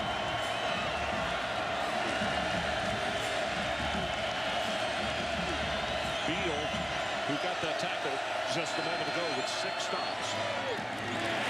Pass thrown back into the boundary, and he would have been much better off to have knocked that ball down or not have caught it, because that's going to be Goodman for a loss. Back at the 35-yard line. By the way, I appreciate the replay officials visiting at halftime, and exactly right, Ed, on the extension of the man out of bounds, the extension meaning that the ball is out of play. The thing that they were worried about was, did they bring the ball back to where it should have been, because it was a forward mumble, and it goes back to where the ball was fumbled. And they were all over both of those things. They brought it back to the 37. Here's Huber's kick. You can see why this guy is an All-American. Franks is the deep man. 20, 25 at the 30, and will be spun around. He picked up about 10 more yards, and it looked as though he had. You got to think Franks is going to be a bigger part of the return game. We mentioned last year, Oklahoma 78 in the country in punt returns. Franks had the longest return last year of 36 yards. So starting to see them get a little feel, trying to get over something that was a weakness last season. Do you think we're going to see more of what we saw early in the ball game from the Oklahoma Sooners? Spread and run them quick. I think they're going to pound it a little bit too with this big offensive line. Just some straight zone plays. Murray and Brown between the tackles. This is Murray. Has 5, has 10. Counted off at about 18 yards, and the flag came from way across the way. And now there is pushing and shoving back behind the line of scrimmage. It looked like Brandon Walker and Connor Barwin. It's where the flag was thrown. Personal foul, face mask, number 79 on the offense, 15-yard penalty, first down. It's actually Lodeholt. Well, that would have been an 18-yard gain. He raced that, add 10 more yards on it, unless. Now let's see. There's the left tackle for Freeze It. Well, boy. I didn't see Little do anything. Wait, if it's a spotless foul, then that happened well downfield. There's the penalty. Oh, you know what? I think that play probably didn't happen. The line scrimmage probably happened downfield after the line. It has to have, because it's only a 1 yard hit. Murray reverses his field and spins off a tackle out across the 40. And by golly, will pick up the first down. We've had all kind of strange things happen in this ball game today. Corey Smith is the man who made the tackle. Well, it was interesting hearing Coach Stoops talk to Todd Harris on the way out.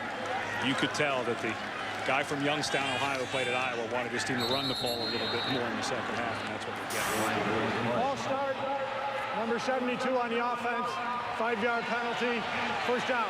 So that left side of the offensive line with the back-to-back penalties here costing them 15 yards. This is a very veteran group. You don't expect this to happen. Combined first and second string coming into today's game. 137 starts across this line. But we heard from Coach Wilson, the offensive coordinator, looking for more high-level consistency throughout the season. This is Brown, and he is going to be collared after a gain of about 1 on the play. And I'll tell you, there are things beginning to go on after the play on every snap now. And the officials are hustling very quickly to make sure that they keep this thing under control. Feelings are a little high right now. There's a pass caught. 48-yard line by Emmanuel Johnson, senior out of Gilmer, Texas. And this is a little nitpicky, but Bradford is not exactly on spot. How accurate he was in that first quarter. That one he threw to the outside, and Johnson had no choice but to go down. If he keeps that back to the inside and up, Johnson can probably turn and pick up the first down. Murray back in the game at tailback, but they split him out. And the pass over the middle is caught by the tight end Gresham. And that'll be enough for the first down at the 46-yard line. And you're starting to see with Gresham in his body, of course he's not lined up as a tight end because he's walked out to an inside receiver position, and Bradford in there, and it's just that huge body that he can put between himself and Manilak to make that catch. Murray, nothing to the left, tries to bounce it to the right, lost the football at the 49-yard line. And the officials are saying it is Oklahoma football. Manilak is the man who made the hit and probably caused that ball to come loose. And look who comes in at running back for Oklahoma. Brown, the guy who doesn't put the ball on the ground. Murray goes to make the move, and it was a nice tackle by Manilak, but not enough to cause a fumble.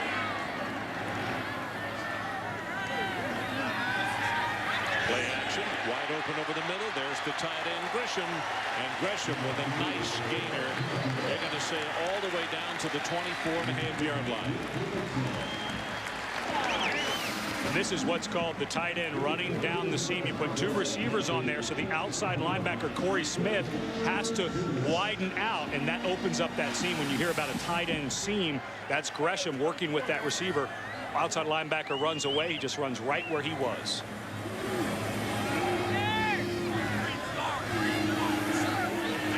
Bradford went back under center. He's got a pretty good size hole there as he'll take it down to the 15-yard line. And again on that play, we had Quentin Chaney bumping away with one of the defensive backs after the play was over, Torrey Cornett.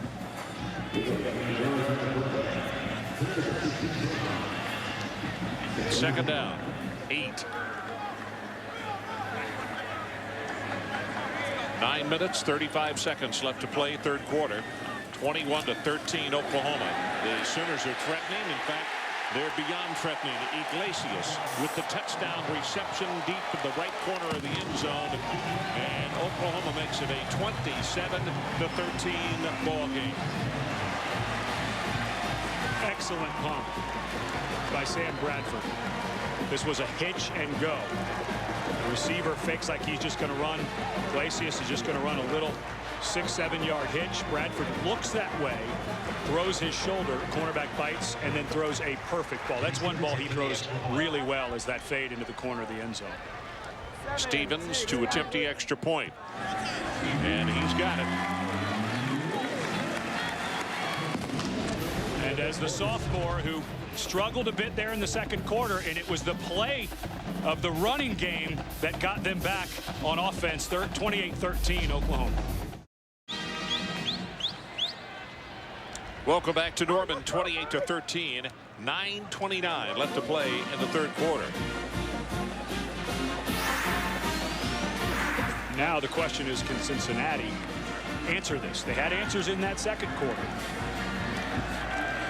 I feel like Oklahoma's going to go back to what was working in the first quarter, mixing in the run, making those safeties come down a little bit, and then being able to let Bradford's arm on those deep throws loft it up under some very good receivers, over some good receivers. Better not kick it to Gilliard again. He had the 1 of 62 on 3 kickoff returns. He has averaged 44.3. And here he comes again. And he's loose at the 40. At the 30. Finally some help, but it's too late. And he dives for the end zone and his touchdown, 97 yards.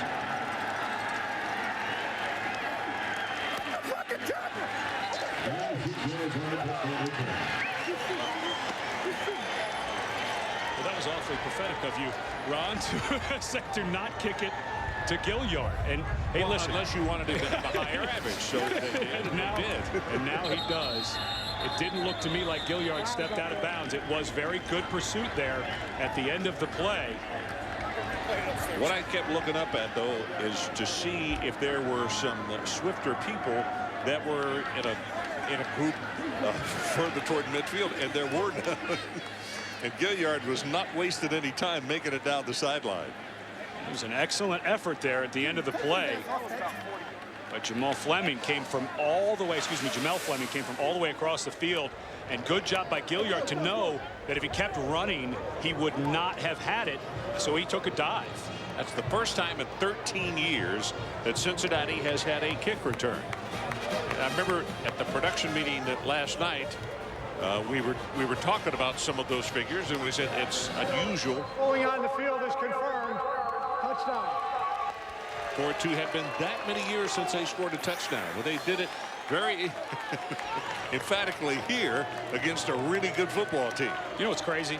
Cincinnati, okay, they're out of the top 25, even though they were number 17 at the end of the year, returned 16 guys. They were picked to finish 5th in the Big East by the media that cover the Big East. I don't know what they missed with guys like Gilliard and Brutza coming back after being a 2-year starter. If this is the 5th best team in the Big East, that's a much better conference than they showed last week. Maybe too many of those writers are concentrating or thinking about the pros rather than the colleges in that part of the world. And we're going to hold it right here with 9:13 left to play in the third quarter. We got ourselves a ball game. Gilliard, excellent job that time, and just absolute breakdown by Brian Jackson. The defensive back covering kicks. He's got to break down in a good move. And, you know, Ron, you were talking a bit ago about Brian Kelly. And you just mentioned something that's really interesting about covering the pros. When he got to Cincinnati, of course, he lit him up. He went to the Big East Media Day and absolutely laid into because nobody was there from Cincinnati. And it wasn't like he was picking up the pieces of a bad program. Mark D'Antonio and his staff had done an amazing job. You're right. Taking them to a bowl game that, of course, Brian Kelly finished off with a win in the International Bowl when he came in with 34 days to prep. And this year he said, you know, I've started to keep my mouth shut because now we have to prove it on the field. Well, they're starting to. 347 yards all-purpose for Marty Gilliard.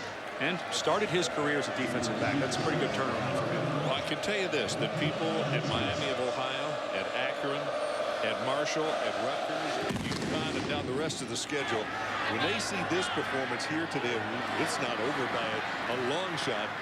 They're going to have even more to worry about as this kick return will be taken by Murray out to around the 22. So let's take a look at our Best Buy playbook. We're going to go back to that pump and go. Watch the cornerback, Mickens. He's one of the best cornerbacks in the country. See how he peeks and then he comes forward because he sees Iglesias break to the inside. This is something the coaches from Oklahoma knew they could do, especially with Iglesias. He's so good at what's called a double move route. Looks like he's going to run the slant. That was actually a slant and go. I thought it was a hitch and go, but looks like he's going to run the slant. Mickens jumps it, and he can redirect so quickly. You take advantage of that veteran defensive back sitting down trying to read the quarterback in the route.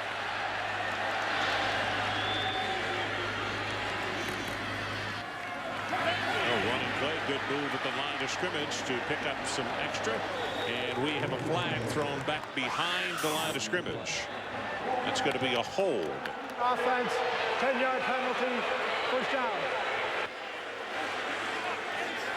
Now that's Brody Eldridge doing about the same thing he did before when we saw the holding call, and this is a good job by the officials seeing this, and it was the cutback by Brown that caused the hold, but Eldridge working on Connor Barlow.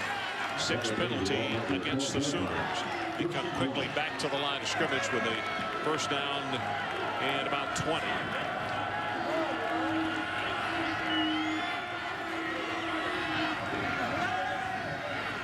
Bradford. Short throw complete, and Manuel Johnson pushed out of bounds immediately. Well, ABC Tuesday. If the summer games handed out medals for splats, splashes, and face plants, these contestants would certainly win gold. The biggest show of the season, and the event has America laughing. It's the all-new Wipeout, 7 o'clock, or 8 o'clock, I should say, on Tuesday, 7 o'clock Central on ABC. Brown puts a head down, and he is going to be out to around the 23. Matt Weiner, let's check back. Alrighty, well, said it last week and I'll say it again. If you're surprised at East Carolina, then you haven't looked at their personnel very closely. They're a really good football team. Bradford steps up, going to go long, pumps it once, and the ball, as they fight for it, is taken down by Brian Broyles. I mean, he jumped. Watch the timing on this jump, because he's only, they say 5'11". I'm not sure about that. Well, boy, D'Angelo Smith, the corner on that side, was actually beyond Broyles. And this pass led him, but Broyles makes a great catch. I'm not sure if he went down. I think he felt like he did and didn't run. 43 yards in the pass play. Here's a quick out. And trying to break the tackle is Manuel Johnson.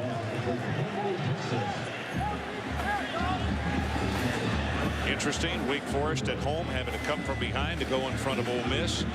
Bruce Nutton doing a nice job over there. Jevin Sneed with an excellent first half, 13 of 60. Got a man wide open, and boy, did he overthrow him.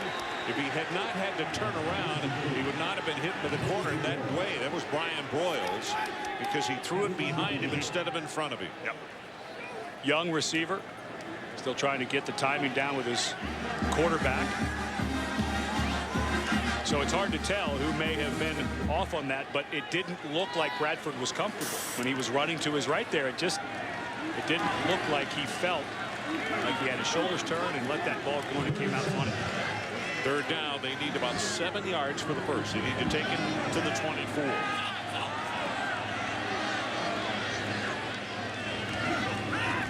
Bradford got it complete. That's not enough for the first down. Brian Holmes on the receiving end, but that's going to be short by about a yard. And remember, for Oklahoma, they no longer have Garrett Hartley. They have a freshman in Jimmy Stevens, so this to me is pretty easy.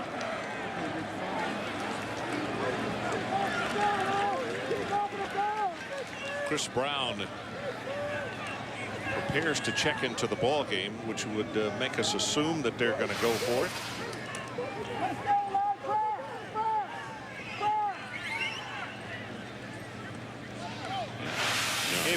They gave him a pretty generous spot, looked like to me.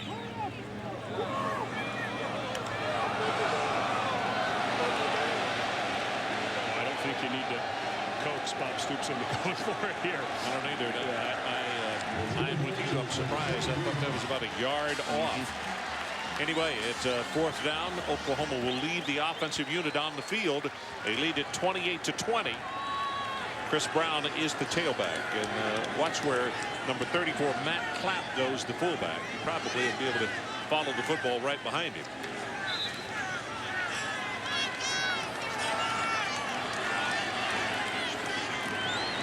Bradford, though, will take it straight ahead. John Cooper, the center. Senior out of Fort Collins, leading the way. And they'll move the sticks. First down, Oklahoma. Well, Cooper's just a little guy at 290 pounds because to his left and right, Duke Robinson at 335 and Brandon Walker, he's 284. So he's actually a few less than Cooper, but this is an awfully good offensive line. On first down, Brown takes it to the 19. And these drives right here, as Oklahoma now has over 430 yards on the afternoon in total offense. These drives where in the first half they averaged just barely over 2 minutes a drive per touchdown. These are time consuming. We have only 6:08 left to play third quarter. Brown runs into his fullback. Manilak, the middle linebacker, makes the tackle.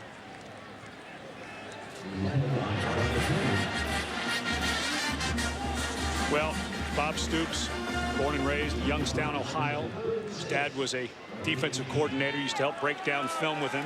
Played at Iowa, coached at Iowa. He told Kevin Wilson what he wanted to see, and he's seen it. 10th play of the drive right here as we see 3 wide receivers out to the right.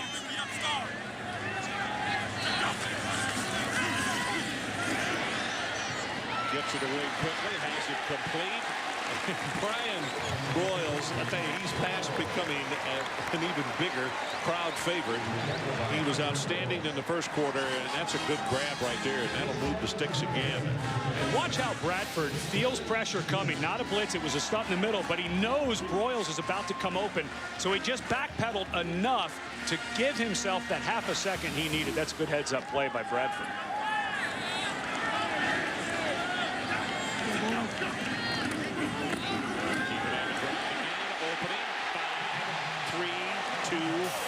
Touchdown, DeMarco Murray. And I'll tell you, Robinson and Cooper in the load hold overloaded that left side back to the middle, and there was no problem heading into the end zone. As they prepare for the extra point, thought I'd tell you, on the Oklahoma coaching staff, people with ties to Cincinnati, and one is the offensive coordinator, Kevin Wilson. He met his wife at a hangout in Cincinnati. That hangout has now been destroyed, so Paul Brown Field could be built. But in honor of the fact that he met his wife in Cincinnati, as we look at the extra point go home, it is now in his freezer a Skyline chili bucket that he keeps there. That's what they used to eat when they went to the hangout. He wouldn't have missed that putt. He's about a scratch golfer, and Kevin Wilson, it was interesting talking about, because he's such a good golfer, he knows not to press. He knows not to push it too hard when things are going bad. Just go back to what you know you can trust. This kick is very deep into the end zone. He's not going to return it. One of the things when the coaches were recruiting him, of course, Bradford played the cello a little bit. Good finish there. See the balance on the left side? Very nice. Of course, played quarterback and was a very good three-point shooter. Had some scholarship offers to go play basketball, and it was that diversity, golf, football, and basketball, that made the coaches realize they had a real good competitor. A guy who wouldn't get out of himself too much. They said at a Muni course in Oklahoma City, not this year, but last year, that Bradford shot a 59. He's that kind of good athlete.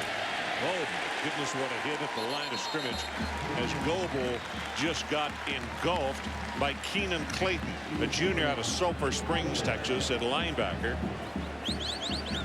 Clayton, an interesting young man who had played mostly safety, but he had the size to move down. He struggled a little bit at safety in space, and 4'5" guy with a 40-inch vertical, kind of nice to have around the line of scrimmage.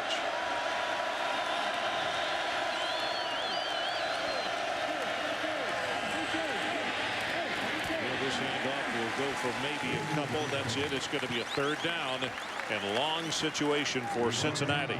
So the Bearcats playing it kind of conservative right here early, with just a few minutes left in the third quarter, but early in their end of the field, I guess, is what I was trying to think of. I'm kind of surprised, actually, at how conservative those first two calls were. Not a great running team yet. They don't have quite the backs to fit this system, but they've been answering it, and this one a little too conservative for my liking. Need to take it out to the 30-yard line to keep the drive going. Reynolds coming on the blitz. Lobson has a man and could not stretch out far enough.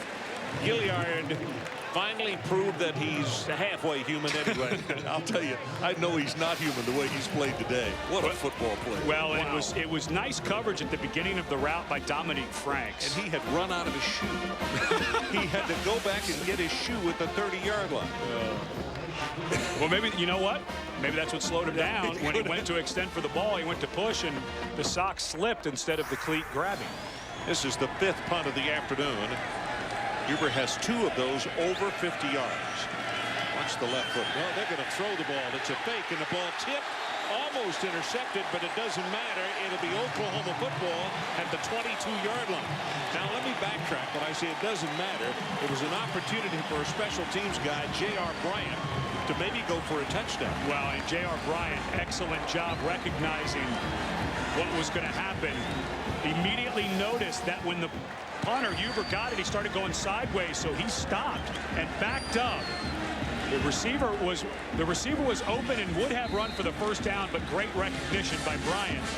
And after a couple of conservative play calls, a very aggressive and what could end up being very painful call on special teams for Cincinnati. So we welcome those viewers from the Penn State and Oregon State game. Ron Franklin, Ed Cunningham, along with Todd Harris. Oklahoma 35-20, and they got a man open right over the middle, and the big tight end Gresham is going to bowl him into the end zone, and it is a 41-20 ball game. And now a flag is down, and as I said, it's gotten a little unruly here in the second half. And they get another one. Gresham celebrating too much. Now, if Gresham got the first penalty, a personal foul, that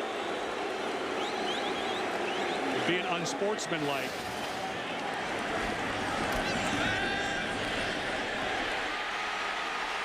Boy, you kind of feel bad there for defensive back D'Angelo Smith, a 260-pound man who runs like a wide receiver coming at you. It's the best you can do. For those of you who have just joined us, to recap a little bit what happened early in this ball game, 41-20 with the extra point attempt to come. This game sounds relatively close, but Oklahoma. Foul, number 49 on Cincinnati. Dead ball, unsportsmanlike conduct. Number 1 on Oklahoma. The penalty's offset. Touchdown is good.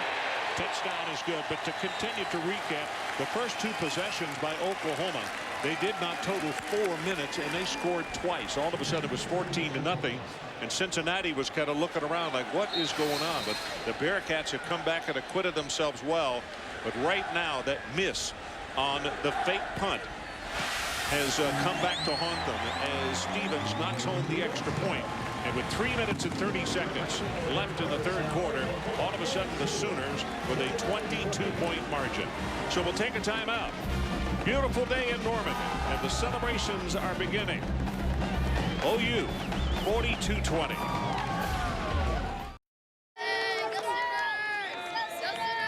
So we are back. It is 42-20, Oklahoma on top. And as the Sooners prepare to kick off, that means that it's Gilliard time again. We'll see if they kick it to the little guy. He has been magnificent. Took one to the house a minute ago. 97 yards, and he already, going into that play, was averaging 44 yards per kick return. Had a 62-yarder earlier today.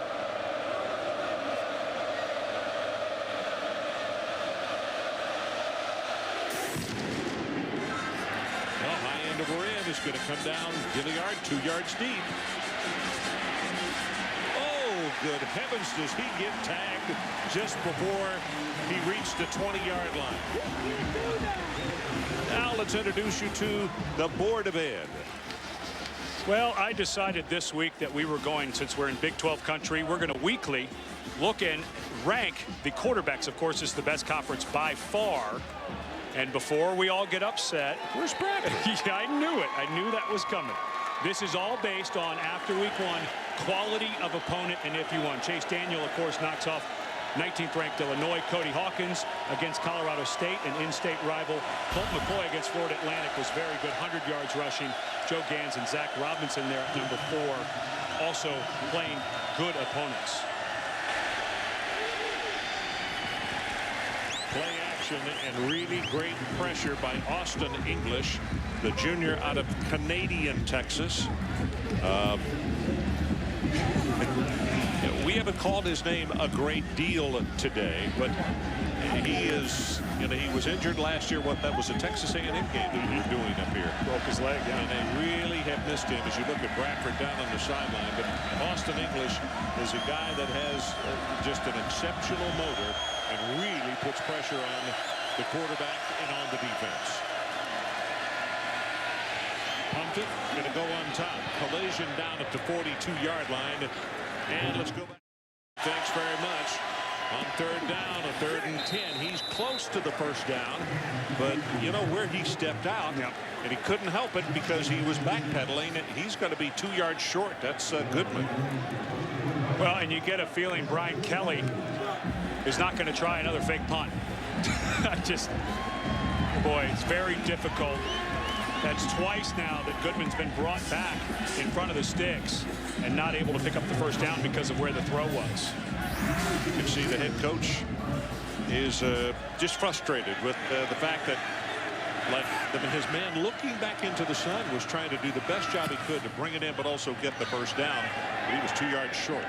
Fair catch is signaled for and made at the 34.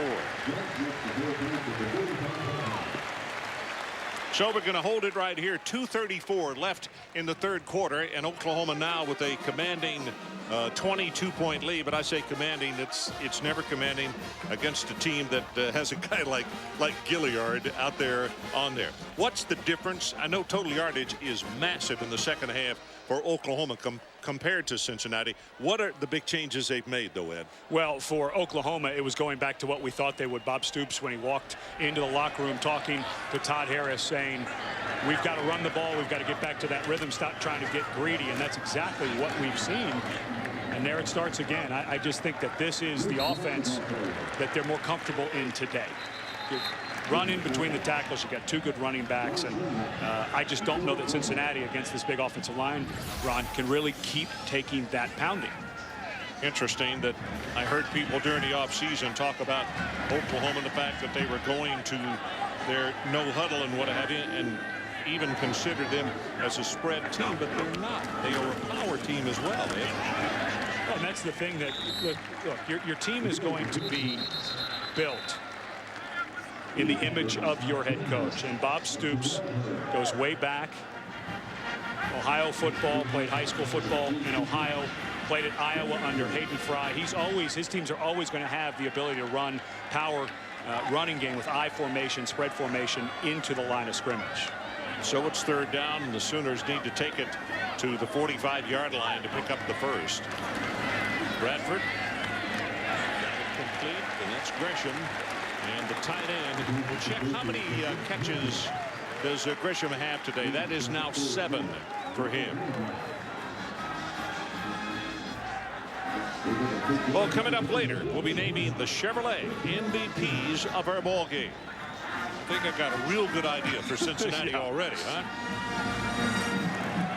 Well, on a cutback, DeMarco Murray trying to go against the grain and break it into the secondary.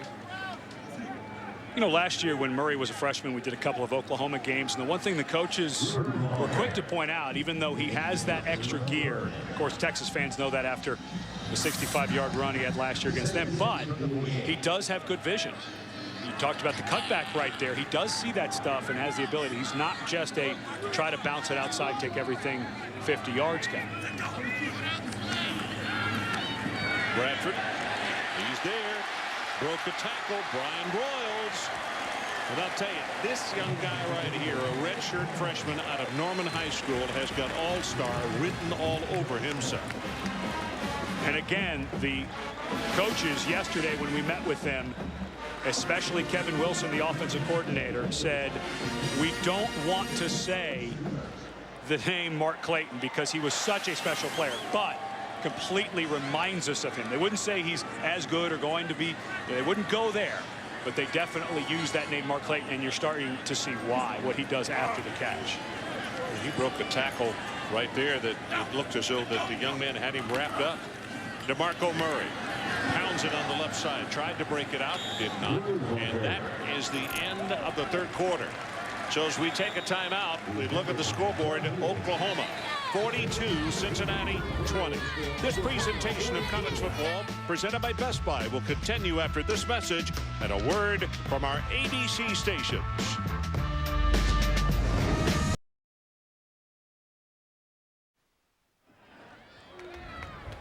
So we're back for the final 15 minutes of action.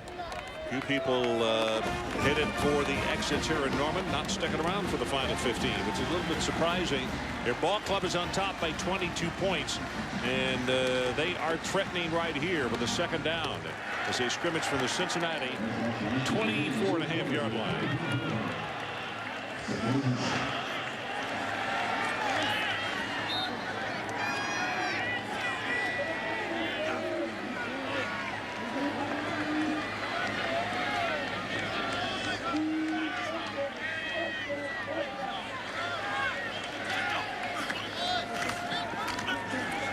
Bradford.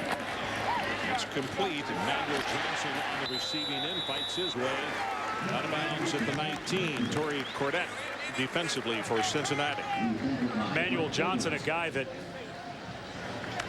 people have kind of been waiting on.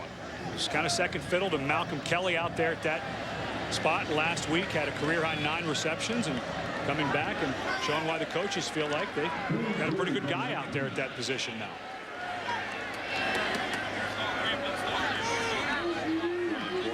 The inside receiver on the bottom of your screen.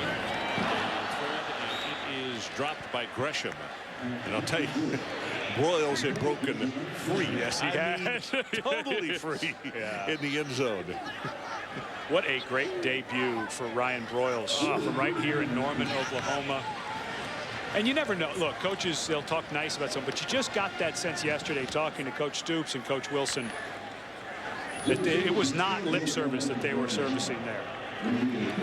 Jimmy Stevens, the redshirt freshman out of Oklahoma City, is about to try his first collegiate field goal. It's going to be placed down at the 26 on the far hash mark. So a 36-yard attempt, and he nailed it. 36 yards on the field goal. 45-20 our new score. Oklahoma. We'll be right back. Young man getting to watch his favorite football team, and he has got to be very proud. Oklahoma, it's hard to believe, folks, they struggled a little offensively and defensively in the second quarter, and they're up by 25 points against a good football team. Now the students here and some of the fans, of course, Todd Harris proved before the game, didn't know much about this opponent, but this is a very quality opponent that we have seen Oklahoma make look a little easy here in the second half. Boots kick, look at this. No fair catch called for, made at the 35 and out to the 40-yard line. Time now to take a look at the Pacific Life summary. Well, it's like a law firm.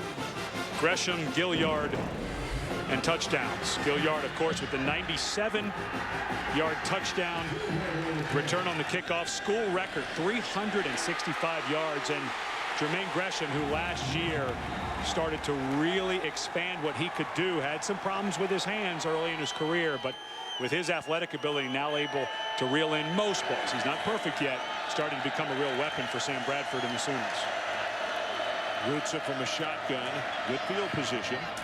And that one was dropped, and let me say on behalf of the receiver, that's getting to be a bad son right there. It is getting down almost to eye level, and he took his eye off of it, obviously, but you see it's very tough. That's a bright sky.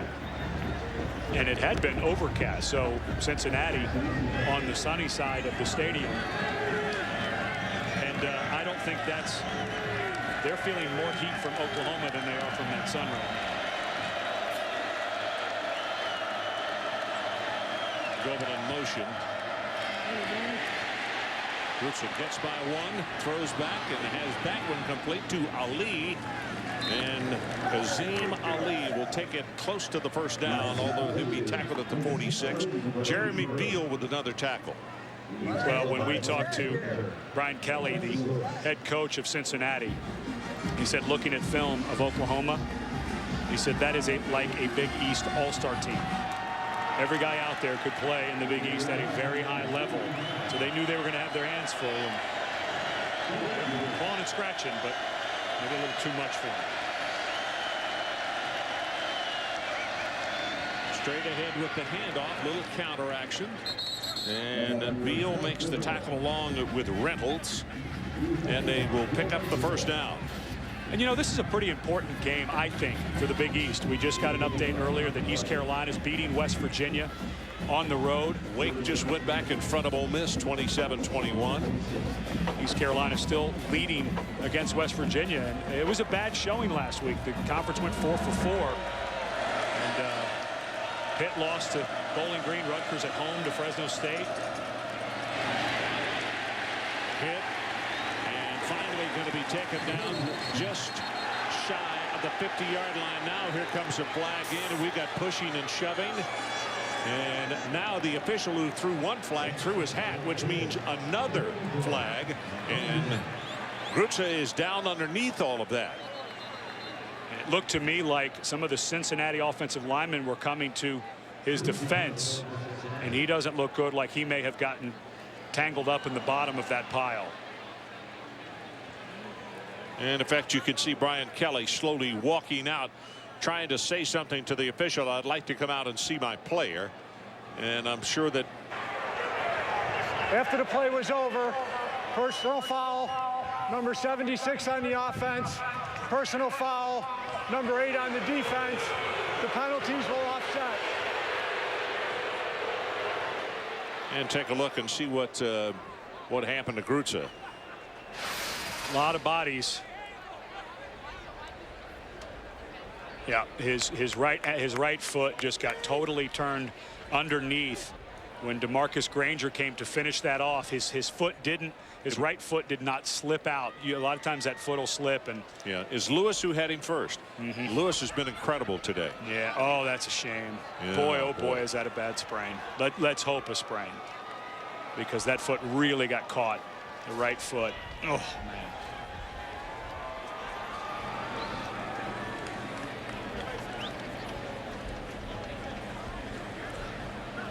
Well, we can only hope, and the medical staff is taking a close look and not being in a hurry to move him. And now the call has gone to get either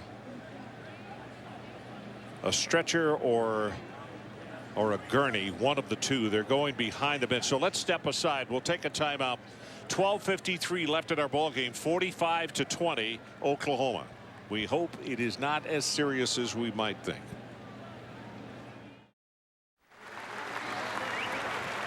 Welcome back to live action. This is Dustin Grutza being taken off the field on a gurney, and there is an X-ray unit that they've got some super equipment back over underneath that side of the stadium. Everything from head injuries to like ankles, knees, shoulders, where they're taking Grutza right now.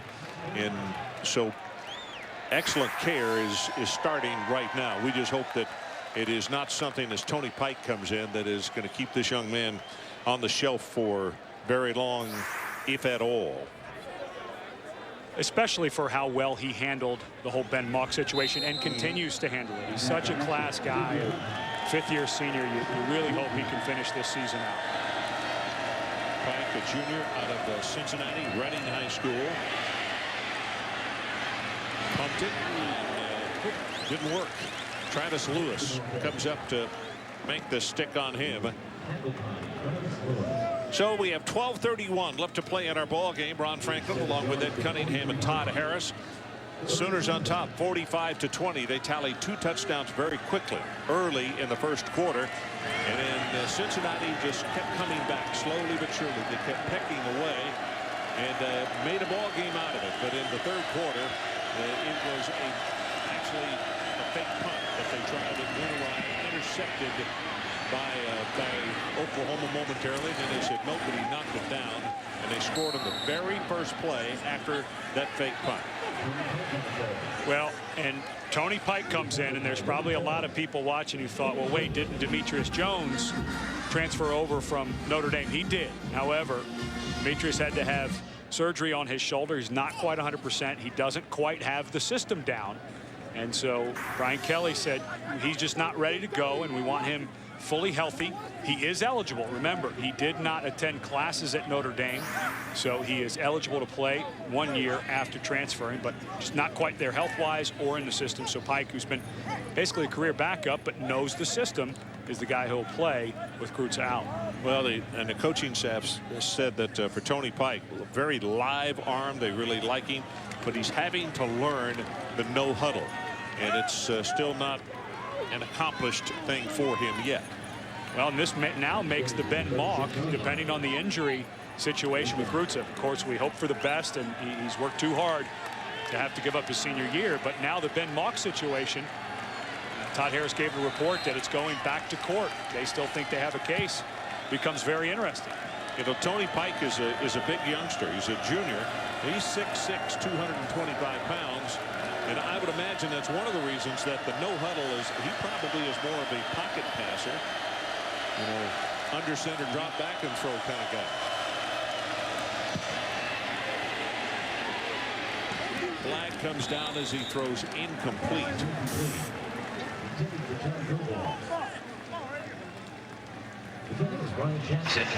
Holding, number 79 on the offense, 10-yard penalty, first down.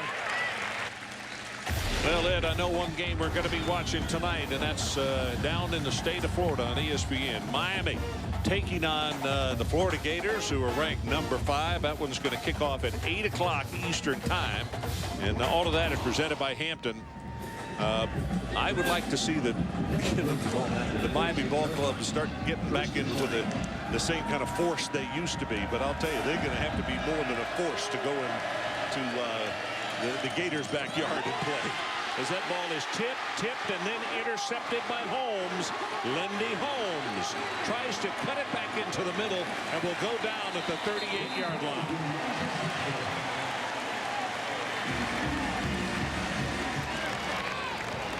From the age of 6 years old on, if you play football, there's always the tip drill, and this is to perfection.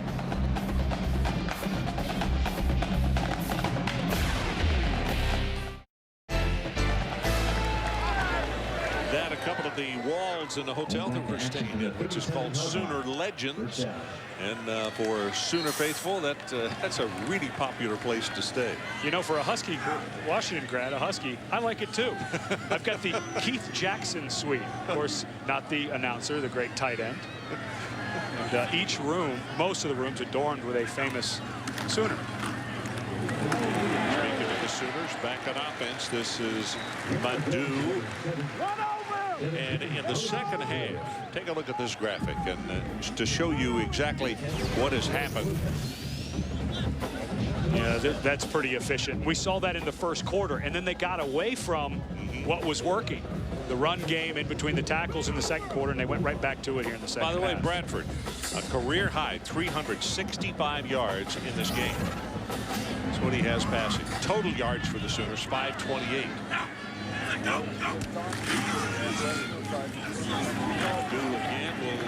He pushes the pile. And I would think Bob Stoops, with what just happened to Dudson Kreutzer, you got to start thinking about getting Bradford out. You've got a very good backup, and Joey Halsley's got plenty of experience. And at this point, 10 minutes left, maybe a couple handoffs, but I would not want a pocket collapsing around Bradford's legs after what happened to Kreutzer just moments ago. Clock runs. We're about to go under 10 minutes to play in our ball game. It's Gresham, the tight end, flipping over to the left side. Give it to Madu. Madu cuts it back into the middle. He'll have the 10 yards plus a couple. Gain of 12. Revels, Andre Revels, a junior out of Cincinnati, makes the tackle. Well, it's nice to see Moses Madu in the spring practice Both of the big backs, DeMarco Murray and Chris Brown, were out with surgery. Of course, Alan Patrick to graduation. And Madu really turned the coaches' heads. And that is why they're able to get him some time in the fourth quarter, of course. But this is a guy that they really feel can make a difference later in his career. Madu, 3 carries, 24 yards. And he's got his legs turning away on this one as he takes it inside the 35. Madu is not real big, 6 feet 196, sophomore out of Norman High School. As is Ryan Broyles, who has made quite a mark here this afternoon. It's too easy to recruit right down the street, isn't it? This one right here is not going to go for anything. That's Lamont Nelms. And let's check it on the sideline with Todd Harris. Todd? Well, Ron, another big story we've been following all week is last week, defensive end Frank Alexander suffered a knife wound in a fight at a local Norman nightclub early Sunday morning. It's about 4 hours after Oklahoma beat Chattanooga 57-2. Now, OU basketball player Ray Willis was also stabbed in the fight, which police said was initiated by several people who tried to crash a private party at which Alexander and Willis were invited guests. Now, Alexander was treated and released, and when we spoke with Coach Stoops yesterday, he was adamant about saying Alexander's just not ready to come back. He said he was certainly the victim. He was, bottom line, he was jumped, and he was an innocent victim. Okay, Todd. Down to the 28 is Chris Brown, who was checked in. Corey Smith came over to make the tackle. You could see Alexander trying to say, hey, I'm fighting some Baton Rouge. And, you know, when we were talking to Coach Stoops about it, he said that's the hard part is, you know, we work with our kids all the time about what to do. But they're college kids. They want to go socialize. And he said, no matter what you do, even instances like that, wrong place, wrong time, happens. And you can't make they're college kids. You can't make them live in a bubble. You've got to let them go out and do stuff. Chain Gang's going to come in and check this one out.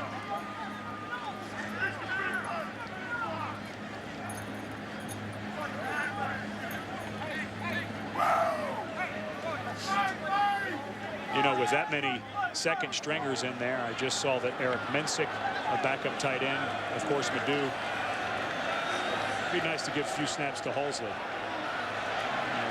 Just get him in there, let him get some game stuff. Then the other thing is just why have a guy in when it's starting to get out of hand who you're going to have to rely if you want to make a run for the national championship.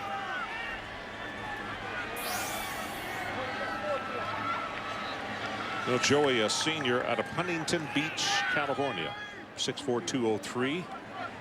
And it would appear, since he has his headgear on, that he is prepared. And I would imagine that one of the coaches has told him to gain that posture and be set to go in the ball game.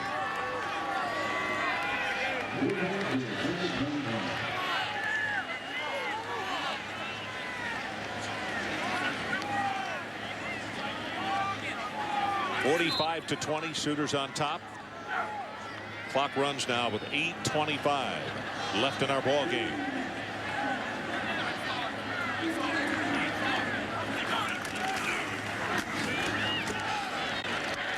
And the first down will be accomplished by Chris Brown. Terrell Byrd tripped him up. It was interesting at the top of the show. We talked about the last Big East team, that ran the spread was West Virginia. And of course, that terrible loss out there in the desert. And that was used all offseason, all during spring ball, all during camp. Anytime someone slacked off, they brought up that game and got people refocused. Seems to have worked. Flag comes down. France thrown back at the line of scrimmage as Madu gets collared and taken out of bounds. D'Angelo Smith out there to make the tackle. Holding, number 74 on the offense, 10-yard penalty, first down. Oh, time now for the ESPNU All-State Standings Review. A little shakeup at a couple of different places, and one that I think we're going to see is, it looks to me like West Virginia might be 24-3, and got about almost into the fourth quarter. Auburn, Southern Miss gave them everything, but that's a very good team, and Texas will play later tonight. Of course, we get to see them next week against Arkansas, and everything pointing, though, to #1 versus #3, and wonder if Ohio State, who struggled against Ohio, may come down a little bit this week. I wouldn't be surprised. I mean, they were fortunate to get away with the victory at all. This is Madu gets the pass, goes airborne, and he's going to take it back to the original line of scrimmage. Well, for all college football fans, because that game next week out in the Coliseum is so big, I hope that Beanie Wells will be healthy enough to play, because I think the sole reason that Ohio State struggled today, he is their identity. Take nothing away from Frank Solich's bunch at Ohio, but they have to have Beanie Wells to go out there and compete, I think, at the Coliseum. One of the reasons that Southern Cal, to me, is in such a good position to battle all the way for the national championship is the pass looking in over the middle, complete down to the 10 is Quentin Cheney. It's not necessarily their offense, which is really very, very good, but it's their defense. Maluga and company are just devastatingly good, I think. And, you know, Pete Carroll has said all offseason, this is the best bunch I'm going to have, which is a mouthful for his program. And I kind of, you know, sometimes you have to take it with a grain of salt and say, oh, is he trying to build him up? But not that Virginia's going to be great, but they went on the road 2,800 miles or so and just put it on them. And Ohio State will struggle if Beanie Wells can't go. Now straight ahead. Pretty good hole. Takes it down to the 5, and it's Corey Smith who will make the tackle on Madu. Well, and here's a bunch of the guys that will be playing on Sundays. Taylor Mays at free safety. I'm still a little upset. He's a Seattle kid who went to USC instead of Washington, but we'll let that go. But Malaluga is one of those guys at 250 pounds and can, from that middle spot, can really run sideline to sideline. He's just a rare guy. He has such a nose for where the ball is and where the ball's going. And once he gets there, folks, it's like a Category 5. It's an instant explosion. It's one of my favorite cliches. Well, he came out the back of the pile and wound up down at the 2-yard line. Rebels making the stop on Madu. And I think it's evident that the coaches would like to see, paying off hard work, they'd like to see Madu take this ball, wind up taking it into the end zone. And a guy who had to carry the load in spring ball with Murray and Brown out, showing why the coaches like him. A lot like Brown, very patient, sees that hole and gets into it. Not flashy like Murray, but very productive. 12th play of the drive is all started back at the 37-yard line. Boy got hit behind the line of scrimmage. Good penetration by Bird, and that's the only thing that kept him out of the end zone. He had a good head of steam, and then bam, he got chilled. I was going back to Malaluga. He gets to the ball with a bad attitude every single time. Yeah, and it gets even worse after he wraps his arms around you.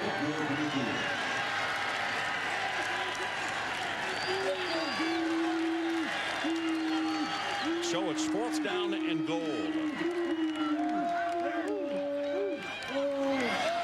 Hannah in motion, and Bradford threw the ball close. It was tipped. Who came up touchdown, and it looks like Matt Clapp, the fullback.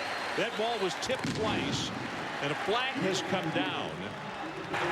Offside, number 10 on the defense. Penalties declined. Touchdown.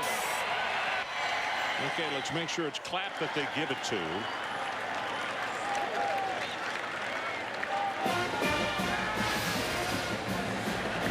There you see the defensive end on that side. Number 10, Lamont Niels. No, excuse me. Boy, that was a good job by Clapp. Never quit on it. Well, he didn't. Yeah.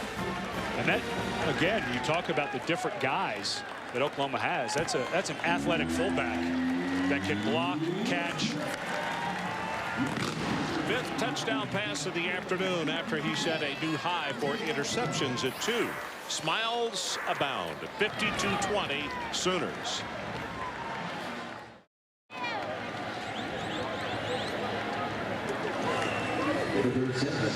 So we are back 52-20. Oklahoma on top. 4 minutes and 10 seconds showing on the clock, and now most of the crowd heading for the exits here. They are pleased with what they have seen in the second half, and why not? We're going to give you some more figures on what Sam Bradford has done for the ball game. As a pooch kick going to be taken at the 28. Well, Tuesdays this fall, ABC is bringing the game show to your house, literally. It's your life and your chance to win big. But the question is, how well do you know your own family? Opportunity Knocks, series premiere, Tuesday, September the 23rd on ABC. Now, Bradford knows his family pretty well, doesn't he? I mean, he's got a real good sense, Sam Bradford does, of what they have around him. 395 yards.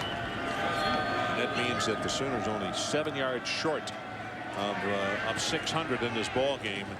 And I'll tell you what, let's take a look at the second half of this.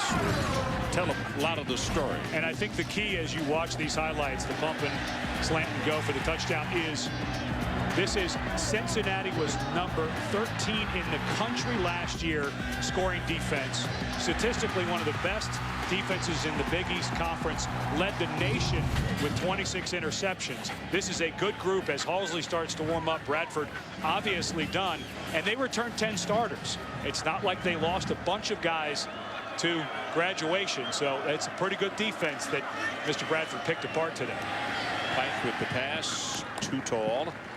Take one other thing into consideration. Now, 2 turnovers today. Cincinnati on the season last year tied for the national lead at 42. 42 turnovers. Don't have to tell you, that's 4 a ball game.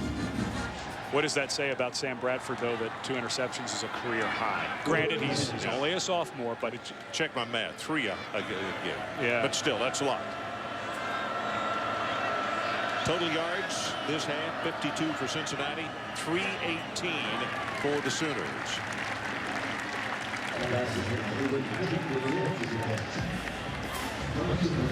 Well, and the one thing that when we were talking to Kevin Wilson, the offensive coordinator, about Sam Bradford, you know, people worried about the sophomore slump. You've seen it a lot. He said there's 3 things.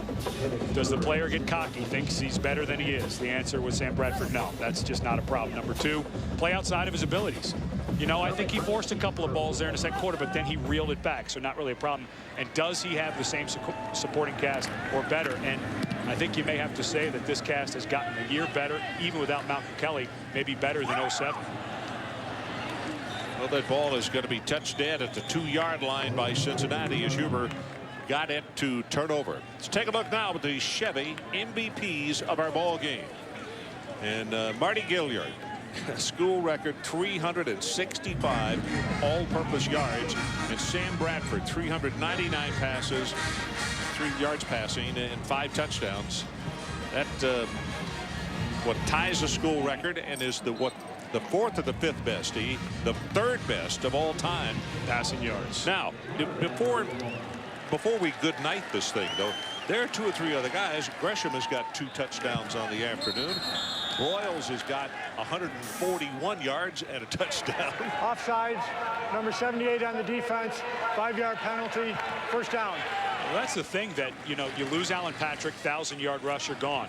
Now the other 2 guys, Murray and Brown, move up. Now you get Madu, who comes in and shows, okay, now we have 3 backs again.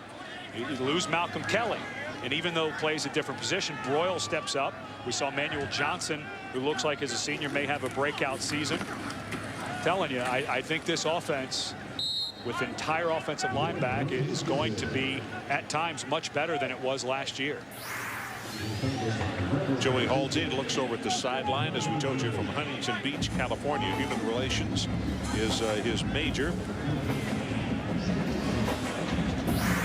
Nice size for a quarterback as well at 6'4". You have to be getting him as much time as possible in games like this, because remember that Texas Tech game last year. Sam Bradford went out with a concussion, trying to make a tackle on an interception he had thrown. And of course, Texas Tech very good, but just weren't able to outscore, lost by 7 to Texas Tech. It really showed the value of Sam Bradford when he was knocked out of that game. Well, here's a look at it. And as she goes to the ground in the pile is when he got banged. Yeah, I think it was Duke Robinson's 335 pounds landing on the defender who'd intercepted the ball that landed on his head. And of course, don't forget DeMarco Murray. That was a game where he dislocated his kneecap.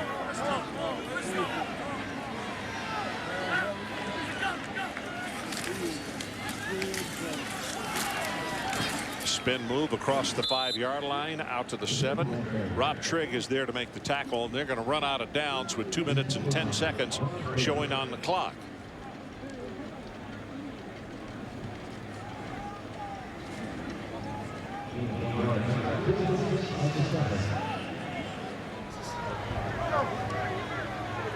Yes.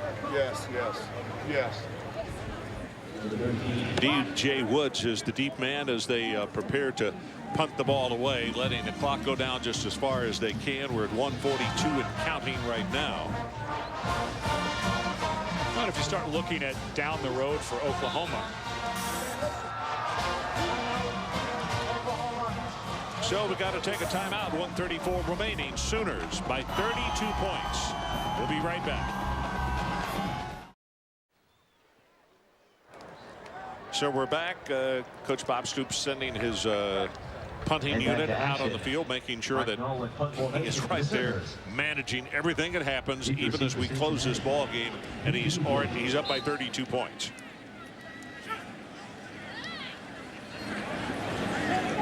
Coach at the practice field on Thursday and also yesterday visiting with us, always very open, but yet he was very guarded this week, and I think that probably the way the last 2 seasons have finished, particularly out in the desert at the Fiesta Bowl, he's just ready to see not just a change, but to see a big change in his football team.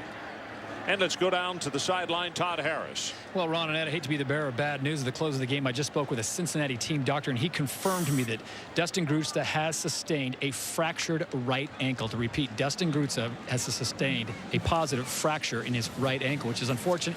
Right-handed thrower, that'll be his plant foot. That puts all the more pressure now on what happens with the Ben Mock situation. Ron? Okay, great hustle there, Todd. Thanks very much. And so sorry to hear that news.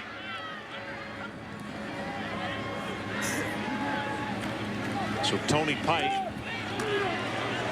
swings the pass out of the backfield and to the 40-yard line, which is about a yard gain on the play, and the clock runs at 1:12. Well, and to make sure everyone understands the Ben Mock situation, Todd Harris filed the report earlier, spoke to Ben's attorneys, and they're continuing to fight. He's been turned down several times. He had his last review last week. It was turned down, trying to prove that he had 2 years taken away from him for things outside of his control. And there is an injunction right now as a flag comes down. That ball looked uncatchable, didn't it? But there is as we look at Demetrius Jones, who's not quite ready to play with that shoulder surgery and doesn't quite know the offense. Will be placed at the spot of the foul. First down. But there is an injunction in place that will allow Ben Mock to play. However, if the final ruling of the court is that he's not eligible, then they would have to forfeit any games he played in. So Cincinnati in a very strange spot now, losing Dustin Grutza. I don't think they can afford to bring back a young man and then have to forfeit games. So they'll have to let this play out in court. That could take forever. Again. Pass a little too tall. It'll go incomplete. Stop the clock at 43 seconds. So coming up, no rest for, well, I take it back. There is a week's rest. They don't have to play again. Cincinnati, speaking up, as Miami of Ohio, and that game is on the 20th of September.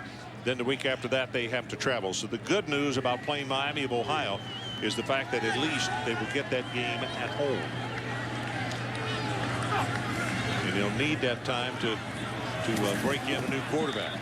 Well, and for Oklahoma, they go out to Washington. Washington falls to 0-2 today with the missed extra point against BYU, and then they get a week off to get ready for TCU. And you say, okay, why is that important? Although TCU, I think, very good this year. Remember, Bob Stoops, we'll be going to 56-2 here in a moment at home. One of those losses is against TCU. In fact, the last one, as Ed said. Pike overthrows that one as well. And this really sent shockwaves through college football. This is in 2005, not 2007, where all the weird things were happening. But Gary Patterson's Horned Frogs came in, and everybody thought this was going to be a blowout. And they pulled off a shocker. Gary Patterson's ball club always very tough. They play really good defense, a little conservative on offense, which is they play in total harmony with what that defense does, and they win a lot of football games. That one against the grain does a nice job of throwing it complete to DJ Woods, and he's going to have the ball. Clock will stop for a moment. We're at 22 seconds, and we're getting close to the last play of this one. Oklahoma still on top by 32 points. It was interesting the other day. We went out there to practice, and you mentioned to Coach Stoops, been here 10 years, and he just started shaking his head. It doesn't seem like it. He's just, and you know, an amazing run. Look, it has not, the last 4 BCS bowl games have not been great. 2 of those national championships, but what they have done, 5 of the last 7 Big 12 championships, and of course a national championship back in 2000. But that is amazing. He'll go to 56-2 at home. That's staggering. Really is. Well, the interesting thing also, something we talked about off the top of the telecast, and you had the 5 quarterbacks and how they have done in the Big 12 conference. Doing as many games out here as we do, this is a conference that is really blessed with some outstanding young talent. The amazing thing, we talked about the 7-on-7 drills until we're blue in the face, but that thing that came about down in Texas and is now a huge off-season program. A lot of good quarterbacks are coming out of the state of Texas. They're allowing not wishbone quarterbacks. No, they're allowing the high school quarterbacks to compete against each other during the summer and spring. And it has really changed the game in the Big 12 Conference, where a lot of the talent comes out of. Low pass from center. Now Pike running for his life. Well, that ball was caught, secured, got out of bounds. Well, they're not going to nitpick over that. That'll stop the clock with 16 seconds remaining. You know, it's always this point of the game where the first-string defense is looking out at all the second-teamers that are in there. Bryce Macon's out there, a couple of backups, and they don't want to score because it goes on their stats. So that first-team defense is, trust me, they got their helmets on, yelling and screaming at these guys.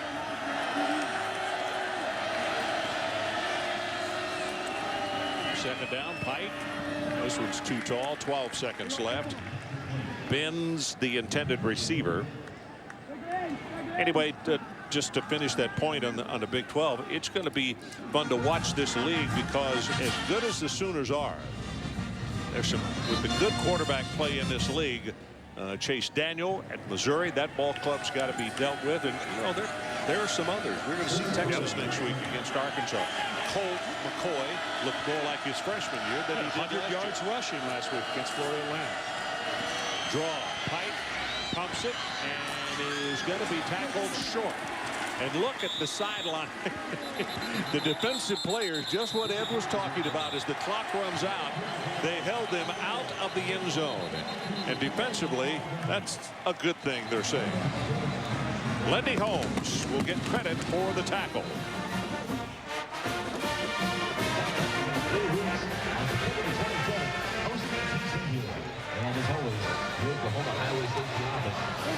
Well, now the officials. Well, yeah, he picked up the first down, so well, it would have just been the down box that needed resetting, because you don't need the 10-yard chains. It's your first and goal situation. Please put 3 seconds on the game clock.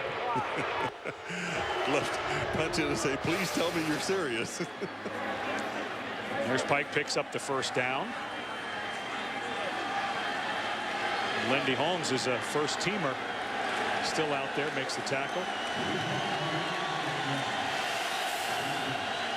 Okay, each side has 11. Just want to make sure everybody got that. Some of the kids headed on to the locker room. And the running play, they will score. And it's the defensive coaches on the sideline that are going, get out of here. Scott Johnson will get credit for the touchdown. Coach Venables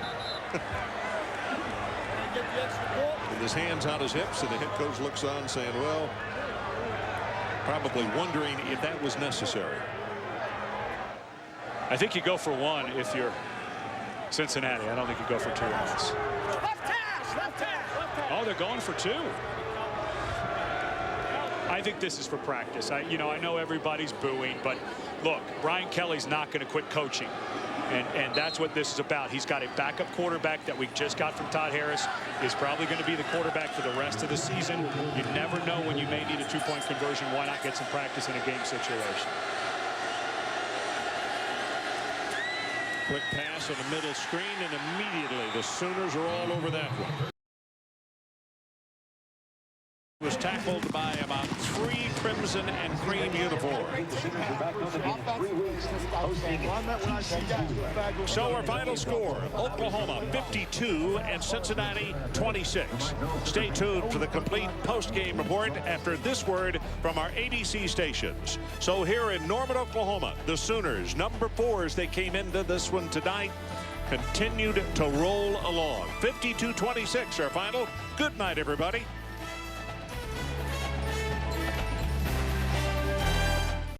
The local college post-game show, St. Anthony Game Day.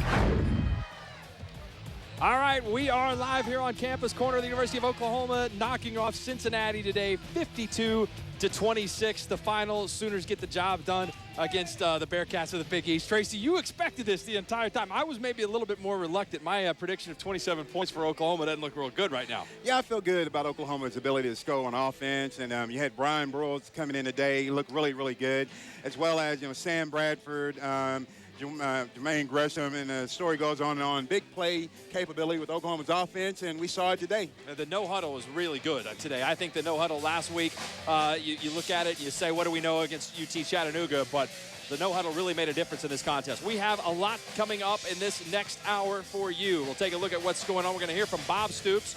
We'll have game analysis, post-game interviews, and then the Arby's player of the game, which it's going to be on the offensive side of the ball today, no doubt about it. And you mentioned Bradford, one of the better games historically throwing for yards in Oklahoma history, 395 yards passing and 5 touchdowns in the second half. The Sooners were going to score when they got the football. I mean, you could just mark it down. Yeah, I felt like in the first half, Oklahoma, the only thing that stopped them was themselves. And they came out the second half firing on all cylinders. Again, a lot of big playability. Sam Bradford is so good with his accuracy of throwing the ball. And then the running game, at times DeMarco Murray looks good. I mean, Brown looks good. So, again, a lot of weapons on offense.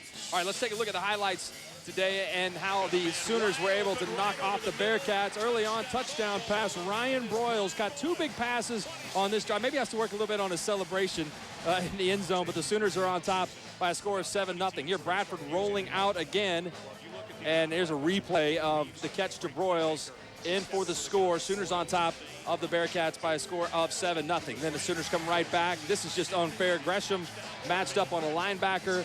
Tracy, he gets in from 10 yards out, then takes out his own guy and another guy in the celebration. Can't stop Gresham. Too big and too strong. Oklahoma up 14-0, but that's when the Sooners really relaxed a little bit, Tracy, and started to turn the ball over and give up some drives to Cincinnati. Dustin Grotza, the quarterback for the Bearcats, sneaking it in from 1 yard out in the second quarter, and Cincinnati gets back in the contest, trailing just 14-7, pleasing the Bearcats fans and their head coach Brian Kelly. But the Sooners would come right back and score. Chris Brown, he seems to be the touchdown maker for Oklahoma, Tracy. Yeah, when you get in the red zone, he is straight money. You can't stop him. Tough runner. And I know there's a lot of controversy maybe about Murray getting more carries, but Brown so far this season, yards per carry average, he's right there with DeMarco Murray. Maybe not as explosive, but you know what you're going to get when you hand it to Chris Brown. Steady, good hands. All right, here's Cincinnati coming back. Dustin Grotza to D. Goodman for the touchdown. And before half, Cincinnati puts another touchdown on the board. Extra point is just absolutely shanked to the right. So 21-13. Oklahoma goes in with a halftime lead. Cincinnati did mount a drive to come back, but the Sooners in the second half pull away. Nice out and up to Joaquin Iglesias for the touchdown. Again, one of Bradford's 5 touchdowns on the afternoon, and Oklahoma held Cincinnati on their first drive of the half and marched right down the field and score. Yeah, I felt like Oklahoma, again, can score when they wanted to, executing the ball, throwing the good passes, receivers catching the ball. Again, Bradford and his receivers are on the same page, so great execution there on that play with Iglesias. Cincinnati did have a lot of success today in the return game. This is Marty Gilliard, and he ran wild on Oklahoma's kickoff team today. The Sooners, every time they'd score, it seemed like they were giving up a big one. Cincinnati well over 250 yards in the kick return game. Those guys are going to run a lot of sprints in practice this week. Well, that's just unforgivable. You can't give up those big plays in the kicking game against a really good team. You will get beat. That's no excuse. Oklahoma will have to fix that if they want to get to the national championship game and even win the Big 12. Well, and the kick's not going out of the end zone as well this year either, so that's something they have to fix. They did in the second half, and they have the wind a couple of times, and no one touches DeMarco Murray. That's on the offensive line. A touchdown run. The Sooners, as we said, started to really dominate this contest. The defense got better, put a lot of pressure on the Bearcats in the second half, and Oklahoma gets the victory by a final score of 52-26. Cincinnati scores a touchdown as they actually put time back on the clock and then goes for a two-point conversion, Tracy. The fans were cheering hard at the end of the game. They didn't want to see Cincinnati get back in the end zone. Well, I think, I have a friend out in Vegas, and I don't think he liked to see that because I know talking to him on the phone, he had big money in Oklahoma, so I think it just cost him some money. I think the point spread was good, right? Yes. So I don't know. Maybe, I don't know if, I think he should be okay. No, he picked the over-under a certain point, and that threw it over. Okay, well, that's not good news. Yeah, they probably had a lot of investigation into that. Our Arby's player of the game. You have a choice. Sam Bradford. I think Sam Bradford is a good choice. I thought Ryan Broyles was making a strong pitch for it in the first half, but we are going with the Sooners quarterback, who certainly, if he is not already on the Heisman radar, made a statement today. 395 yards through the year, 5 touchdowns for Sam Bradford, and the Sooners had that passing game anytime they wanted it, Tracy. Yes, they were really, really flawless in their execution. Again, really happy with the receiver core, Glacius, Broyles, Gresham, and it goes on and on and on with those guys. And, Sam Bradford's touch is so good. He's definitely on the Heisman list. Real smart quarterback. He's going to make a lot of big plays for Oklahoma this season. Well, it was almost, it would have been a Ryan Broyles double. I don't know if that's ever been accomplished on the St. Anthony game day before, as being the player to watch for Arby's and then the player of the game for Arby's. It was close, but Bradford was just too good overall. But Tracy, I think that to talk about Broyles, you see the difference that he makes in the receiving core when you can put him in there with Manuel Johnson, Joaquin Iglesias. And today I thought they utilized Jermaine Gresham quite a bit. They utilized him great because, again, as an ex-defensive player, linebacker, accounting for the tight end is the hardest thing to do because the linebacker and the ends are looking at. It's hard to account for that tight end, and he's big and fast, and he slips behind you, and he can run, and that's really a weapon they must use. If I'm an offensive coordinator, I'm giving him the ball 8 to 10 times, bar none. Yeah, I think that's exactly right. And he certainly is worthy of that, and they've isolated him on that linebacker early on, which was a big key for him in scoring the second touchdown of the game. We have much more to come here on St. Anthony Game Day from Norman, live on Campus Corner, where it's hopping. We got a little music going on behind us. We'll try to break down the Sooners' poor kickoff coverage today and see what they have to do to contain that and fix that. We're back with more right after this. Day with Mark Rogers and the Sports Extra team. Quick snap. Brown going to walk it in.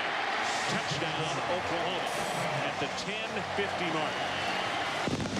Chris Brown going in from 1 yard out. Oklahoma taking a 21-7 lead on the Cincinnati Bearcats and eventually rolling on a victory today by a final of 52-26. Tracy Gordon is here alongside, and Tracy, the pressure that Oklahoma put on Dustin Grutza in the first of the game really, I thought, set the tone. Cincinnati did a nice job of coming back and running offense that was tailored to the blitz defense. But early on, Oklahoma really got after Grutza. Yeah, Oklahoma did a great job early. I think they had a good game plan with bringing pressure. Obviously, with the ends, they can get pressure, and then they manufactured it with the linebackers. So, again, a lot of great things, a lot of creative things. But, again, Cincinnati did change up their scheme to account for that, quick passes, and spread Oklahoma out quite a bit. Pretty active defense, and you see guys coming from all different directions. Tracy, you played the defensive end position. How difficult is it on a quarterback when he really can't tell where the pressure is coming from? Yeah, it's really tough on the quarterback because, again, he doesn't know where the pressure is coming from. He feels it. And once you get a quarterback under pressure, I don't care who it is. It could be Peyton Manning, Tom Brady. He can't execute his offense, and it becomes uncomfortable. So, again, a great execution job for the up front guys for Oklahoma. Sooners are strong on the defensive line, and we saw Travis Lewis there playing well at linebacker. That is a position I think that he really has done a good job the last couple of weeks. We thought Mike Ballaghan might start. He didn't even play until the fourth quarter of last week's game against UT Chattanooga, but Travis Lewis he's had 2 pretty nice games in an Oklahoma uniform. Yeah, I like Lewis. I isolated on him today. And again, he's got a knack for the football. He can see and read and go. And when he comes, he makes plays. He's a good tackler. I think he's a player to watch. He's going to be a great linebacker here at Oklahoma. He's enthusiastic, and he reminds me a little bit of Ante Jones, that he's undersized. He weighs about 215, 220 pounds. I'm sure he's listed a little bit bigger than that.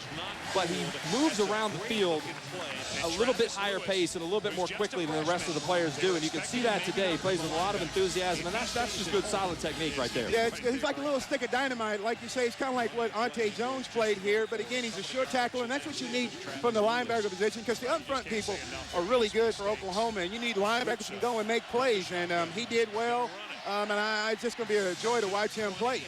Well, that's one position where Oklahoma can certainly use the help.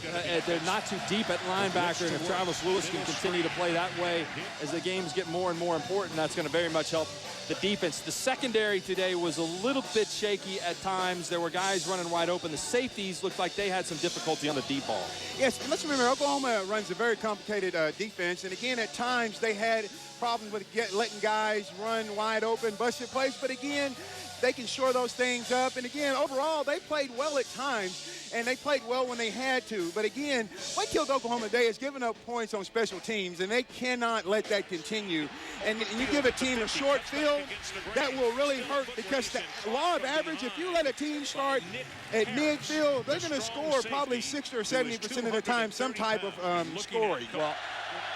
Well over 250 yards in the return game. And you start to add that to the offensive numbers that Cincinnati had. They had a decent day on offense, and you're going to get some points. So the Sooners did a good job of bending and not breaking. Cincinnati did get some yards at half, and the Sooners were able to force a turnover in the contest. But that is really kind of unacceptable in the kickoff return yards. And it goes to show you that you have Hartley, which is so good in getting the ball into the end zone, and that's a big weapon. And people not necessarily look at special teams all the time, but Oklahoma's got a little bit of ways to go to reach that national championship level in special teams. Well, if you look at the 3 phases of the game, offense, defense, and special teams, you have to win 2 out of 3 to win. But on down the road, going to Washington, playing at Texas, on down the road, you're going to have to play solid special teams. Your defense is going to have to play well and not have coverages busted. And then offense will be fine. The offense is good, and to keep on getting better, and to get where they want to go, they're going to have to get better. And they can look at this film and correct the mistakes, and I think they'll be fine.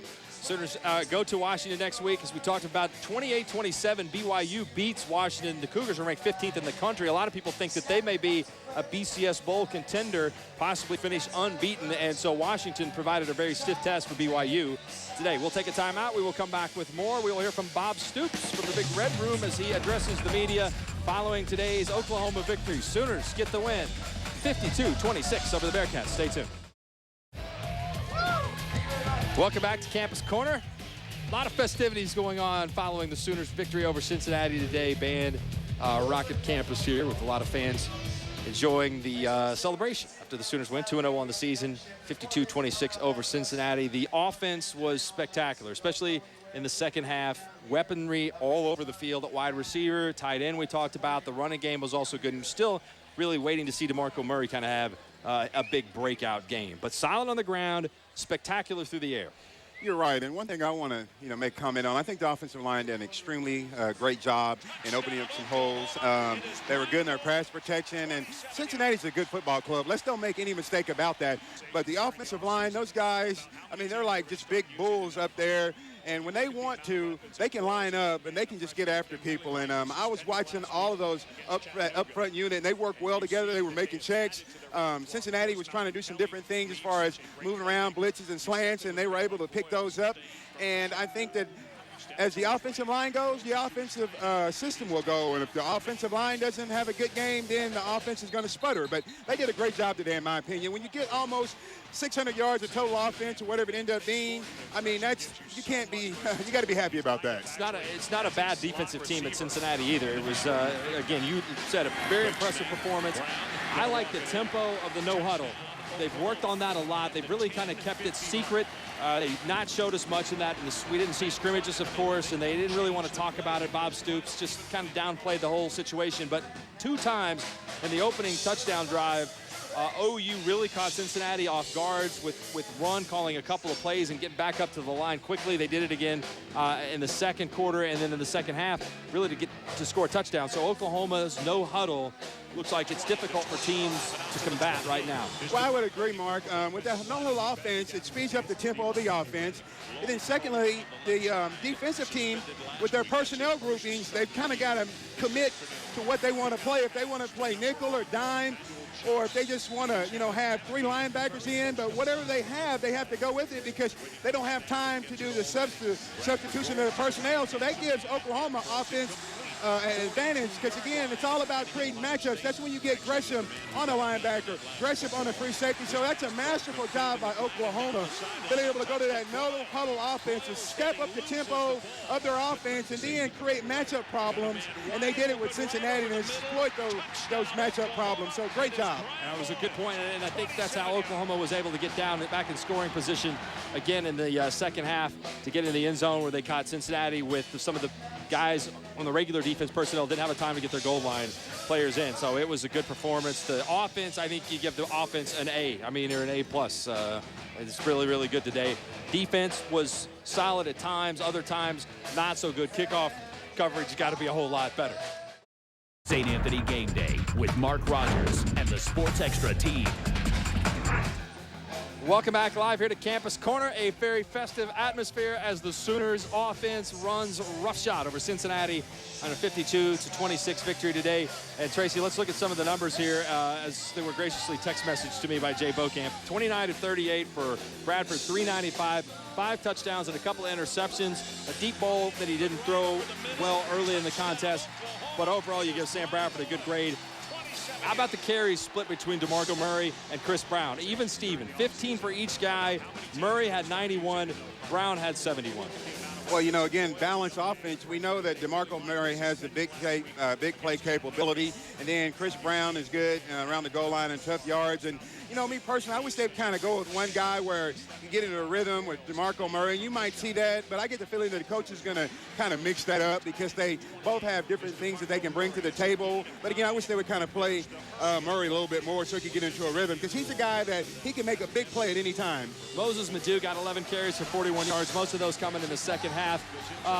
Through the air, 7 catches for Broyles, 7 catches for Gresham. Iglesias had 3 catches for 67 yards and a touchdown. 141 for Ryan Broyles. And as we described Travis Lewis on the defensive side of the ball, I think the same goes for Ryan Broyles on offense. He just looks like he's kind of moving a little bit faster than most of the other people on the field. Yeah, he's got great skills, and he's going to be a big-time receiver, Mark, and he just needs to play the game of football and learn and be able to read and run great routes. But, again, he has all the skills. And, again, what you want to see from Oklahoma is good balance. So if you're a defensive team trying to stop the OU offense, it's going to be hard because they have so many weapons. They can spread the ball around, and you can't really concentrate on one person. And as a coach, that's where you want to be. That's an impressive run by Broyles' first catch of the game. We have Bob Stoops right now from the Big Red Room. Here is the Sooners head coach following today's win over Cincinnati. It won't be but a couple of weeks before you guys are going to decide who isn't getting enough touches and start complaining about it. Well, it just seemed like it was all firing on all cylinders. A lot of people touched the ball, and you came up with big plays everywhere. To me, the biggest problem defensively is to spread people out and use them all. And then you can't, it's hard to double cover anybody, or if you spread out too much, we can run the ball. If you hunker in there too much, we've got a lot of one-on-one matchups. That's what we want to do, to use them all. So there'll be occasions where someone may not get as many, and that'll be why, because the way they're focusing on them, we feel somebody else is more open, easier to get the ball to, and he can do something as well. And that's how it'll be. Well, it looked like one of the biggest plays of the game was that 3rd and long pass that Ryan caught. It was. It was a big, big play, and he's competitive, and he has a great knack for that, just to going after the football, and he made a huge play right there. Sam had he put it up there, and it was dicey, but he went up and challenged for the ball and made a huge play. He celebrated before he realized he was still in bounds. Did you have to see that? Well, I think he thought he was down, but he actually sat. I saw it as it happened. I thought, geez, he's not down. He because he fell, but he fell on top of the guy and was right to his feet again. So, yeah, he realized, hey, I'm not down, and started to do something with it. Bob, you say he has a chance to be special. What, if anything, surprised you about his play? Nothing. I've been watching them for a couple years, so, or for a full year, and you know, up to this point. I mean, I don't mean that to be, but when you see a guy every day, so I can't say that I'm surprised. We've seen a lot of this in all our scrimmages, and when we go against each other, you know, he has a way of making people missing him and come up with some big plays. Coach, how much more did you learn about this football team today against this competition? Well, just that I have felt good that they're not getting ahead of themselves. They're listening to their coaches. I get a good feeling that they want to be coached, that they're not sitting there thinking they got it all figured out. And they're trying hard, they're playing hard, and they knew, or at least they listened to us, maybe not everyone else, I don't know, but that we knew this was a big challenge. I mean, if we're not good and we're not at our best here, we're going to have problems. And I felt they had a great attitude all week in practice getting ready for it. So, you know, it's a growing experience. It's only our second game, so we've got a lot to keep getting better at and growing, and that, to me, the best teams get better as they go through the year. Their secondary had some really talented players in it, and yet Sam sets his career high across the board, career high for every category, I think. Did you guys go in there with the mindset of trying to challenge them, or? Well, I think it's more because, again, we did respect them. We knew they were good, but we feel we have a lot of good personnel too. So it was, hey, we're challenged. We need to go in and make our plays and execute. And he did, and so did all the receivers and, you know, the guys out there with Sam. And that's part of the game. You know, we weren't going to obviously not go after them and execute what we feel we need to do. And it's not so much going after them. It's just working our offense. Did you see last week anything that would alert you to kickoff return coverage gaps? You know, and today, two of them, you know, I saw right in my own eye. We got a guy unblocked that misses the tackle. So it's not like you're not there. It's one thing if you don't have anyone there. When you got a guy that's right there and doesn't tackle him, that's, you know, if he makes the tackle and everything's okay. But when you miss him, same thing on defense. When you miss somebody and he's running, there's a problem. That was more. Was it just playing better, or did you make any adjustments in particular? Again, I think some of that is the offense moving the ball, making them sit down for a while and cool off. And some of it, we worked our same coverages and all, and I think zeroed in on some. To me, the big issue in the second quarter was the screen in the short field position. But there was a good part of the first half where we played pretty well too. Surprised about that fake punt? Yeah, a little bit. Because we weren't overly aggressive going after them. We had seen they had one a year ago, and so we were kind of looking for something. Fortunately, we read it out right. You talk about Travis Lewis. It seemed to have his own highlight film out there today. Travis did seem to really play well. You know, was in position, hustled around, made plays. You know, he gets better and better. He has a chance, too, to be a really good player if he keeps working like he is. Jeremy had an outstanding day, and we played him in a kind of flex position, moving him around in our 50 front. And he, you know, Jeremy and Austin give you so much flexibility because they're like linebackers, but they've got the power and the rush skills to be good DNs that you can move those guys around a lot. And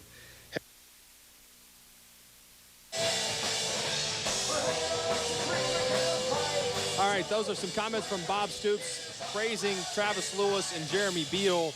Those are a couple of players on defense, Tracy, that we wouldn't have thought about at the beginning of the season. We talked about Travis Lewis, but Jeremy Beal had the big game against Missouri in the Big 12 championship. And with John Williams now, his status in limbo with the team, he's providing a big boost for the defense at the end position. Yeah, I like Bill. We talked about him last year with Missouri, and he's a guy that we didn't talk about earlier. But, again, he's got that ability, you know, a hybrid, like a linebacker / defensive end. He's got good power and good speed. They can move him around, and he can create havoc back there. And then English is the same player. So I think Oklahoma up front is as good as you'll see in the country. Yeah, and there's Lewis again. Gerald McCoy had a pretty good game today. We haven't heard a lot of DeMarcus Granger talk. He was kind of hurt a little bit at the beginning of the year, moved down on the depth chart to second team, but he still played well.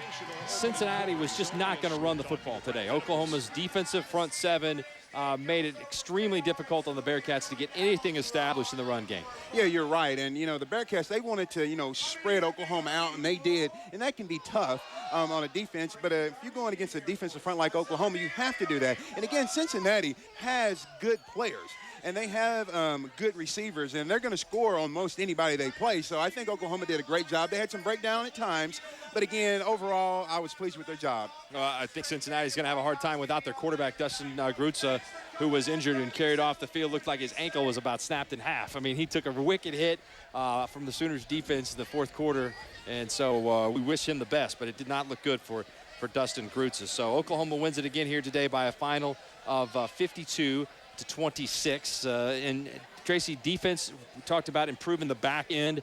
Is it a matter of being overly complicated, like you said, or is it just the fact that you give a quarterback some time, then he can pick you apart back there in the secondary? Yeah, again, they have to be able to, correct a few things. But, again, I don't think their overall play was bad because, again, defensive backs are going to give them time to time no matter who you are.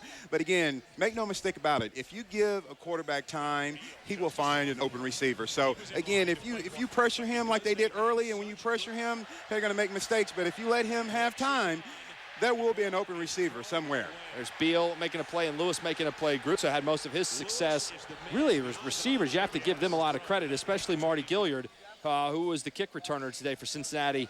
He also caught quite a few balls and made some pretty acrobatic catches out there. Cincinnati's got some legitimate receivers and people in the secondary, and I think that you look at the Big East this year, a conference that we all thought really it kind of arrived on the scene a year ago with several teams. You've got Rutgers breaking out. South Florida was in the national championship picture. Louisville was down a little bit, but we've seen them be very good. But this year, the Big East is just taking some abuse. East Carolina was whipping up on West Virginia the last we saw, so that was going to be back-to-back wins over the ACC and the Big East for a team like East Carolina. And today, Cincinnati getting blown up at Oklahoma. That doesn't help the conference resume any. But maybe Cincinnati can go in and get some wins in that conference and help the Sooners on down the road, even perception-wise, if it would come down to a national championship scenario with a bunch of teams with one loss. No, I agree. And, again, we hope that they can get their quarterback position resolved because they do have some players over there on the offensive side of the ball and defense. So, if you're a Sooner fan, you want to hope that they can get it together and get some wins. And then if you're Oklahoma, correct the things you can correct. Go out and beat up Washington and then come back and, make that run to Texas and then, go from there. A secondary's got some serious players over there. They've got some guys that led the nation in interceptions, and they came up with a couple pretty athletic picks today. All right, we will take a timeout. We will come back with more. We'll have some final thoughts on the Sooners' big victory over Cincinnati today. Here's a look at Campus Corner. A lot of fun going on down here. Oklahoma 2-0 on the football season. This is St. Anthony Game Day. Welcome back to Campus Corner here in Norman. Mark Rogers, Tracy Gordon on St. Anthony Game Day. And let's take it right now live to best games for a quarterback in Oklahoma football history today. 5 touchdowns, 395 yards passing. Well, how was your day? Well, saw the end result, so my day was good. Sam, Ryan Broyles, kind of a breakout game for that guy. Where did it come from? That's really the first opportunity he's got to, play in a game, but we see him do it every day in practice. So, it's nothing that surprised us the way he played, but for him to come out and play the way he did in his first game says a lot about him. Now, you've seen him the way he has practiced, and sometimes the coach talked about him. Kids have to mature. Was it gratifying for you, having seen what he can do, for people to get a chance to see what he did? Yeah, definitely, because I think we were, as long as a lot of other people, kind of waiting for him to get out there and, kind of show us all what he could do. And for him to get out there, play the way he played, it didn't look like that was his first time to be on the field. He played, with a lot of poise, looked very mature out there today. This was a good quality secondary, some good cover guys in particular, but you all didn't hesitate to go right after him. Yeah. Was there any hesitation on your part? No. It's one of those things, coaches have talked that they were a good secondary, they were experienced, and they had a lot of guys coming back on defense, but that really wasn't going to change the way that we game plan for them. Sam, may have been a little hard to get a real picture last week. What more do you sense? What more do you see now? I think there were a lot of good things today, especially first half. We started off really hot and then kind of cooled down. They made some good stops, but you know, for us to come out in the second half after halftime and play the way we did, I think that shows a lot about our offense. We were willing, you know, to buy into what Coach had to tell us at halftime, and we came out and executed. Sam, how does the quarterback bounce back from 2 interceptions to come out and go whatever it was, 11 of 12 in the third quarter? You know, Coach Hobble tells me all the time, you got to have a short memory at quarterback. Can't remember, you know, the good things, can't remember the bad things. Got to play each play, you know, for what it is. It's just one play, play the next play, and that's what I tried to do today. Sam, what does Broyles add to the offense? You know, obviously it adds a lot of depth to the receiver group. But, you know, I think you saw today he can pretty much make plays, especially when the ball's in his hand. Looked like you really trusted him out there. Throw it up, especially on the deep ball where he did a little dance afterwards. Yeah. I mean, it looks like, has that trust just developed over this year? You know, I think it's just something that's happened through the summer and through 2 days being out there on the field with him, watching him make plays. I know that he's going to go up and get the ball. I know you always have an idea where you're throwing and what you're trying to do. It looked like you trusted him. You threw it up. He was covered. Yeah, that probably was a misread because I'm pretty sure there was another route that was wide open. Well, I'm not saying it was a misread. No, it was. I'll tell you it was a misread, and I'll see it on Monday as it was. But, you know, Ryan made a great play and kind of bailed me out right there. Do you always trust Ryan that much, though, that he'll go get the ball? You know, I trust Ryan, but I pretty much trust all of our receivers like that. I mean, if it was anyone else out there, I'd have trusted they were going to go get that football. Talk about the empty backfield today. You guys use that more than you have probably since Kevin's been offensive coordinator. Yeah, you know, it's just kind of another wrinkle to our offense, and I thought we executed very well when we were in empty today. You can move guys into the eye and 2 tights out of empty. How many teams in the country can do that? Yeah, I don't think so. I mean, we're really versatile. We can go through a lot of formations in one personnel, and I think that puts a lot of stress on the defense. As a quarterback, do you like looking out there and seeing nobody behind you and all these receivers to throw to? Definitely. I mean, that's why you play quarterback. You play to throw. So, I mean, it's nice having 5 receivers already out there. Sam, you happy with the pace because it looked like you really had it going? Yeah, definitely, especially those first 2 drives. I thought the tempo was really good, and then the second half, the tempo was great, too. I think that's kind of what we were looking for. Do you think this? I think what speaks volumes to me out of that interview with Sam Bradford is that Ryan Broyles has become his go-to guy. Last year, Joaquin Iglesias was his go-to guy that he threw to whenever the pocket kind of broke down a little bit, he'd look for. But today, it was clearly looking for Ryan Broyles. That tells you how far he's come in practice so far. No, again, we've talked about it all night that Broyles has great skill. And another thing that, you know, I noticed that, you know, they're more willing to throw to the back to Marco Murray or Chris Brown, and that's another good wrinkle they can use if nothing's there, a dump off, and either one of those guys can create things and then those make big plays. A lot of wrinkles in the offense. On the big win. Final thoughts is that, you know, there's a heck of a game going up there in Stillwater, and Houston. It's going to be fun to see what's going on up there. And then Oklahoma can be happy, big win, great offense. Defense will get better, and then, you know, show up the special teams, and I think you'll be fine. Sooners will face Washington next week and the Pac-10 on the road. That'll never going to be an easy situation. Then they have a week off and come back and see the TCU Horned Frogs, which have won the last 2 times they've been to Owen Field. Big day for Sam Bradford, our Arby's player of the game, 395 yards passing. Ryan Broyles, 2 touchdowns. The Sooners roll 52-26, and we have no NASCAR tonight due to rain, but a movie. We'll see you with more sports coming up tonight at 10.